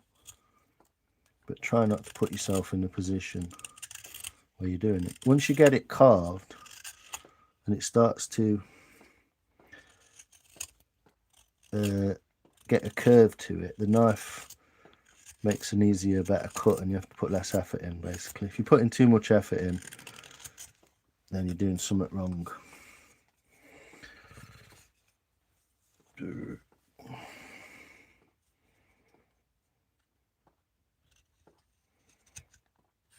So just thin bits, bit at a time. Sorry, with the camera there.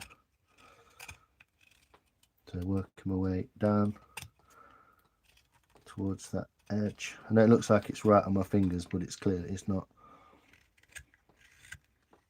I'm doing this to show you lot.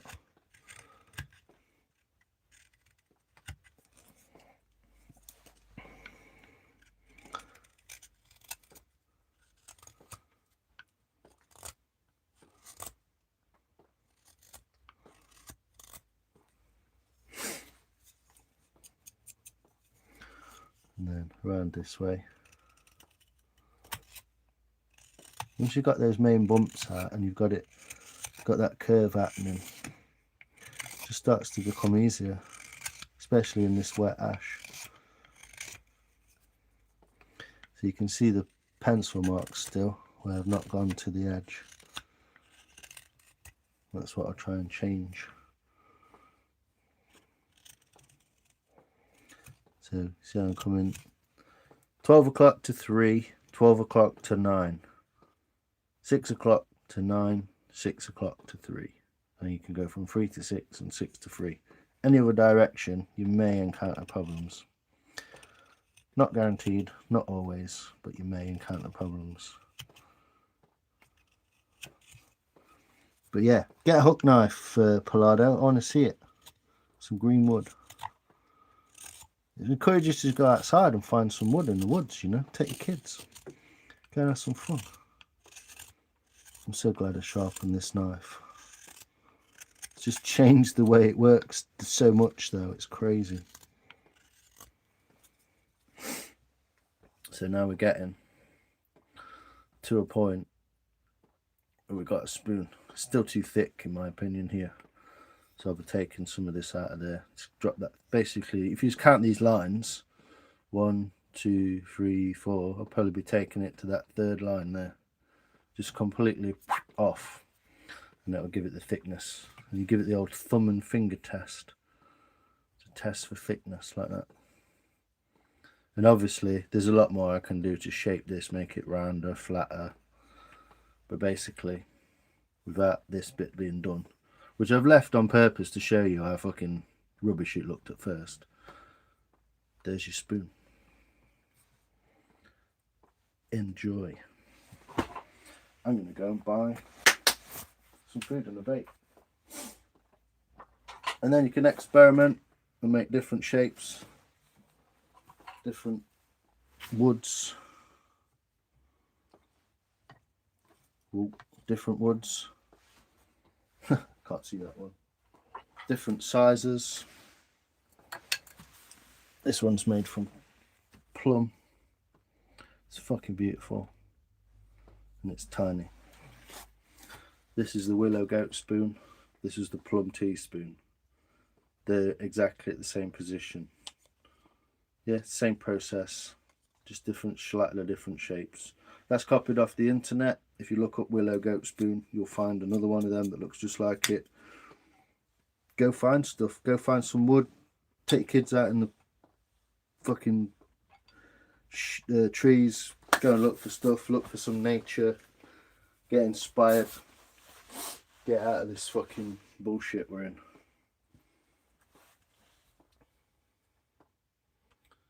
There's another one.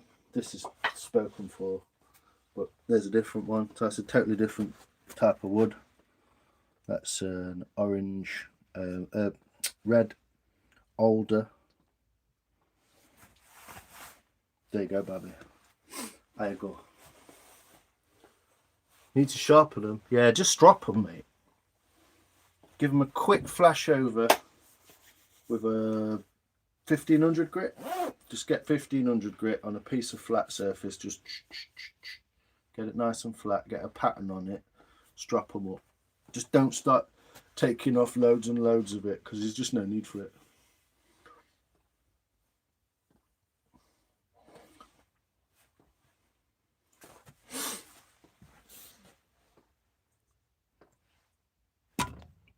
Whoops. Yeah, thanks YouTube.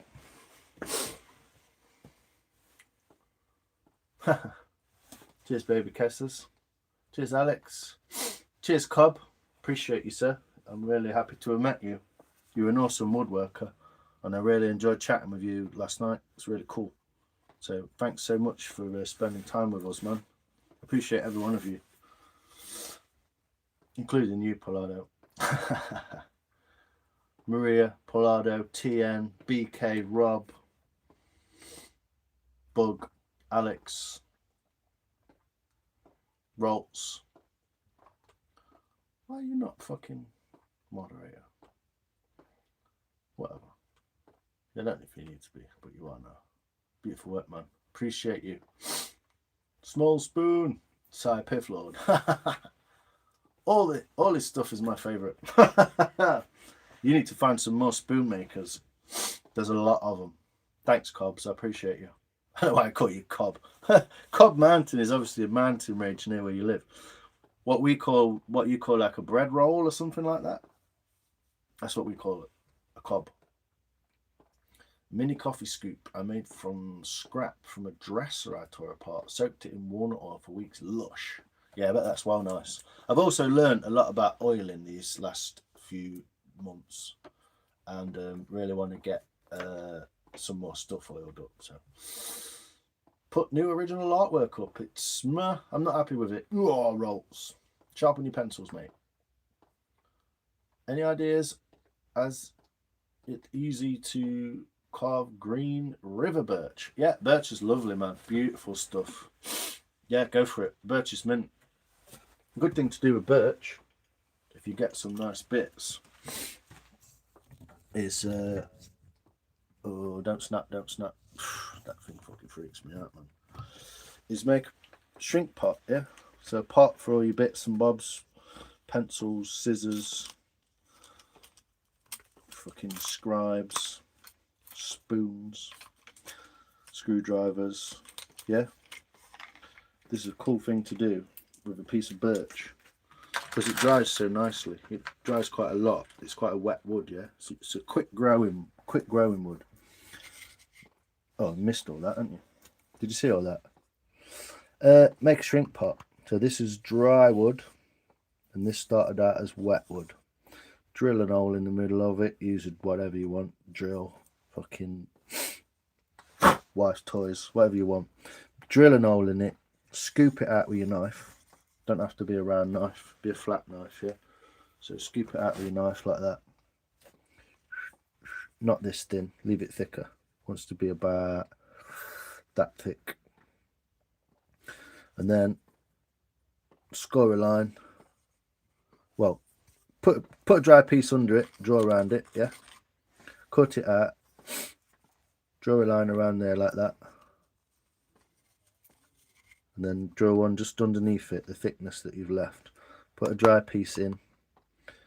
So you're putting a dry piece of wood into a wet piece of birch, and eventually that piece of birch will dry. It takes about 4 days. Probably some less, some more. It'll dry around the dry piece, and you shouldn't be able to hear it rattling. This one you can just hear it rattle because it's not quite right. But it's the first one I ever did. So, yeah, interesting, fun thing to do with a river birch or a silver birch is make a shrink pot. You could try that, Palado. Good fun with the kids. Or whatever. I don't know. I know loads of people have got fucking kids they have to fucking entertain. So, I just think it's the next generation that's going to need to know all this shit. And if you don't, they're probably fucked. So, yeah. Keep all your pens and pencils in a little piece of birch bark. A little piece of birch. Have a go. Look it up. Shrink pot. My mate Gary Hackett. It's got a lot to do with the bringing back of the birch shrink pot. So there you go. Good thing to try with birch. But yeah, birch is good, man. I need all the spoons. My flower scoop is half a morale mushroom shape. Oh, cool. Yeah, that's a good thing to use. Got to run, brother. Live in 44. Woo! Let's go. Smash that like button. Cheers, Cedar. I appreciate you. River birch is easy. Yeah, it's lovely wood to carve. Nice, simple grain, white wood. Lovely. Thanks, Cobb. Appreciate you. Cedar, have a brew. Smash that like. Cheers, Cedar. Appreciate it. I'm going to come and see you later. Elliot, lovely spoons. Thanks, mate. Alex, sorry. Thanks, Si. It's all right. So, thank you for being part of it, you know. Thanks for finding us and putting your 2p's worth in and all that. I really appreciate it. I'm going to bugger off. What is it, nearly 8? Gives me a chance to go to the shop in the rain. Woo. Your art is supreme. Ralph's art is unbelievable. Yeah, unbelievable. Cobb Mountain is where I live. Name is Vance. Good to meet you, Vance. Appreciate it. My name's Simon, of the family of lions. So, yeah, good to meet you, Vance. I'll try and remember that. I've got about 4,000 people's names in my head.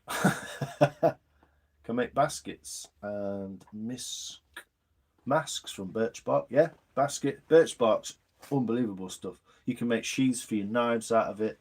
You can do all sorts of crazy stuff. Loads of other barks you can do it with as well. But birch is an easy one because why is birch popular? Why is birch so easy to find, even if it's called a river birch or a silver birch or whatever? The birch tree is a pioneer wood, isn't it? It's a pioneer tree. So it establishes itself easy in open ground and creates more foliage for things like acorns and stuff to grow next to it. It's a pioneer tree.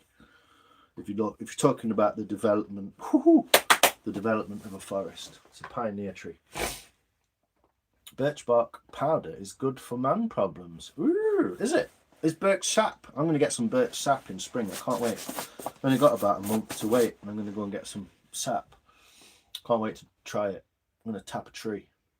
Spoons are very sexy. Love the different tones in the wood. Yeah, they're awesome, aren't they? They're kind of just sat there as a ramshackled look, but This is basically what it's ended up looking like. It's not going to have that there. It's going to be slightly different. It won't be as sort of thick, but there you go. Wild, isn't it? Big ash spoon. Made live. Just to prove I can do it.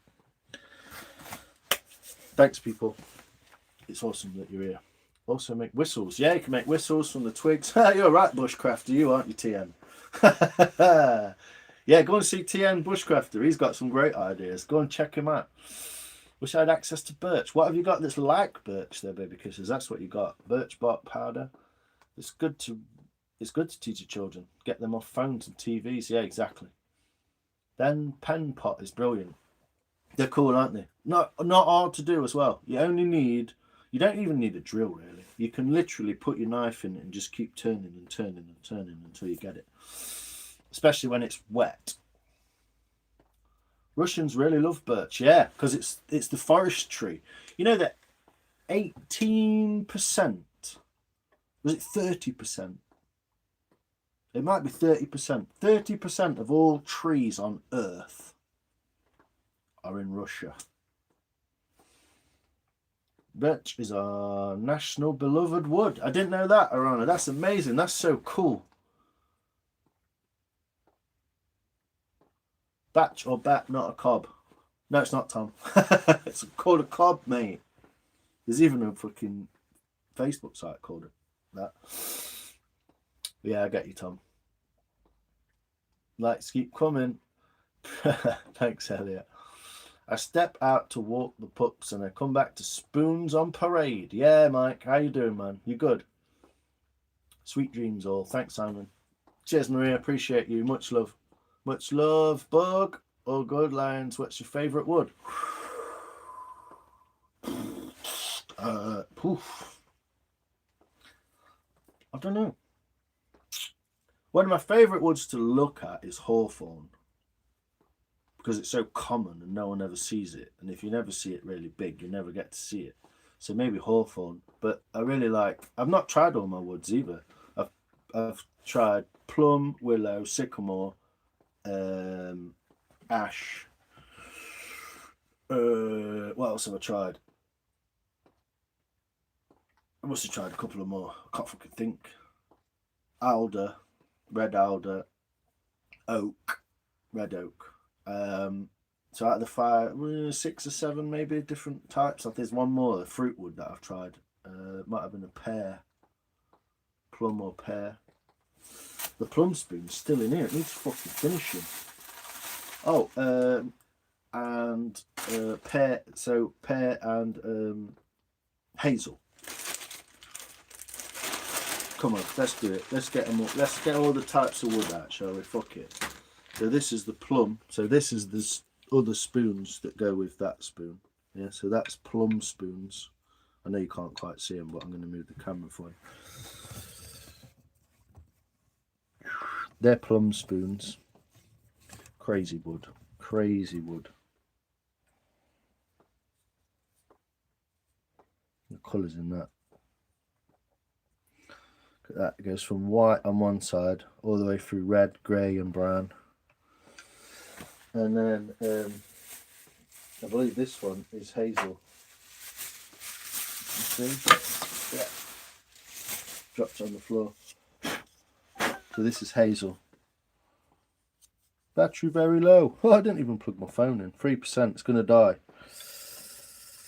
So, sorry, I can't show you that one. I'm too close up on the camera.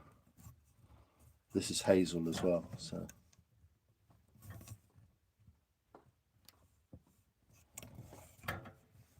yeah, that's a hazel spoon, which you don't normally see hazel that thick, but that hazel was like this. Got 2 spoons out of it.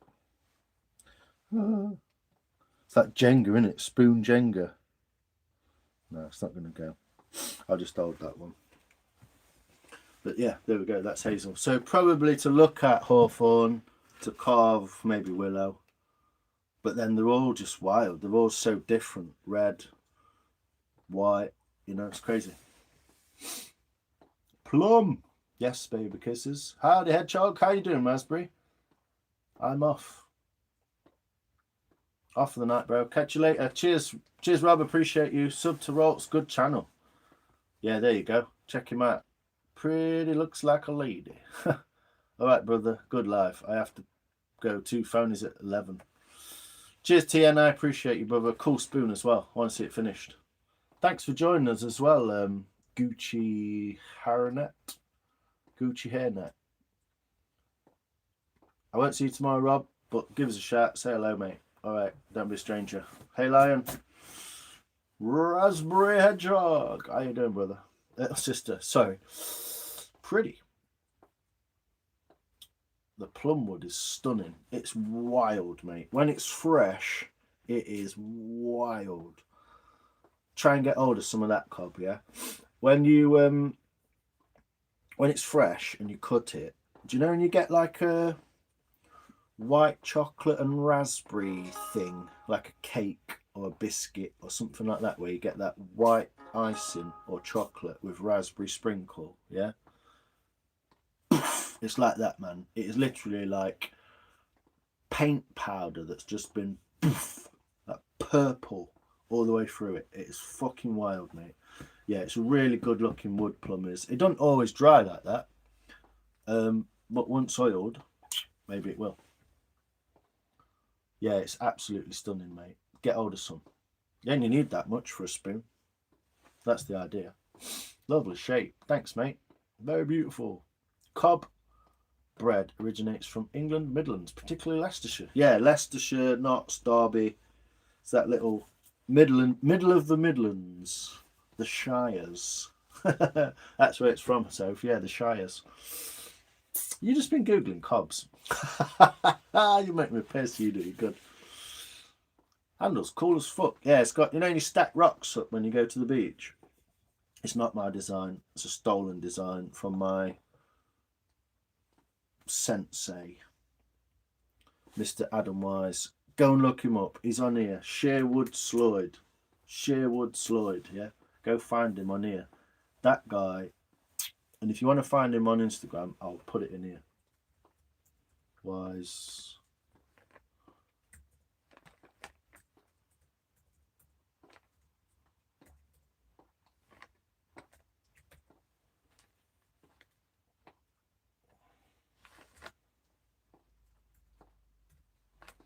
That's his Instagram. Go find him. The guy is a fucking legend as far as I'm concerned. And about a year ago, I don't know if he has any idea he did this, but I have told him a few times. He doesn't always listen though. No, he does.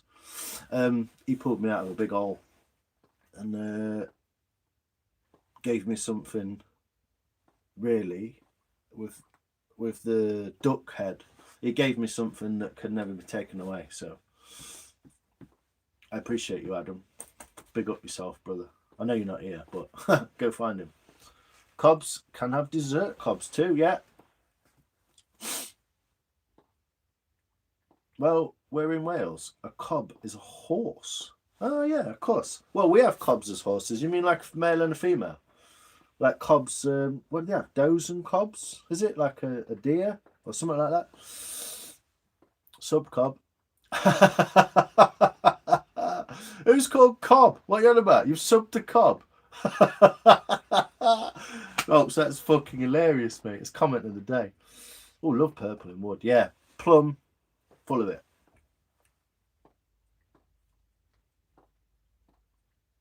Cobs can have dessert. Only cobs here. Corn on the cob. See? All these corn on the cobs. Thanks, Sophia. That's fucking awesome. I don't like ordering you around. But you always come with the goods. So let's replace that. Go and check him out. Don't freak him out. Don't be fucking weird. But go and talk to him. The guy's a fucking legend as far as I'm concerned. I can't wait to see him again. I've not seen him since last year. Welsh cobs is breed. Oh, you have cobs as well. Have you got a spare tea bag? Yeah, mate. Do you want one? I'll come round, Gav. Hold on. Let me finish this shit and I'll come and have a cup of you, mate. How you doing, Gavin? All good, brother. Catch you later. Keep smiling. Cheers, Raspberry. See you shortly, Melody. Welsh cob is a breed. Sorry, I read that wrong. as bread. I thought you'd spelt bread wrong. A breed. A Welsh cob is a breed of horse. Fucking hell. Thanks, mate. Shorty, my new nickname. Shorty. See you, Hedgehog. Thanks, Raspberry. I appreciate you coming by. I appreciate every single fucking man jack of you.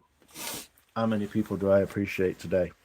66 people. Thank you so much. If I'd have done the live properly and jumped at the first thing, then that would have been a wild one. But there you go. That's a good live. I'm going to tell people to come and watch it.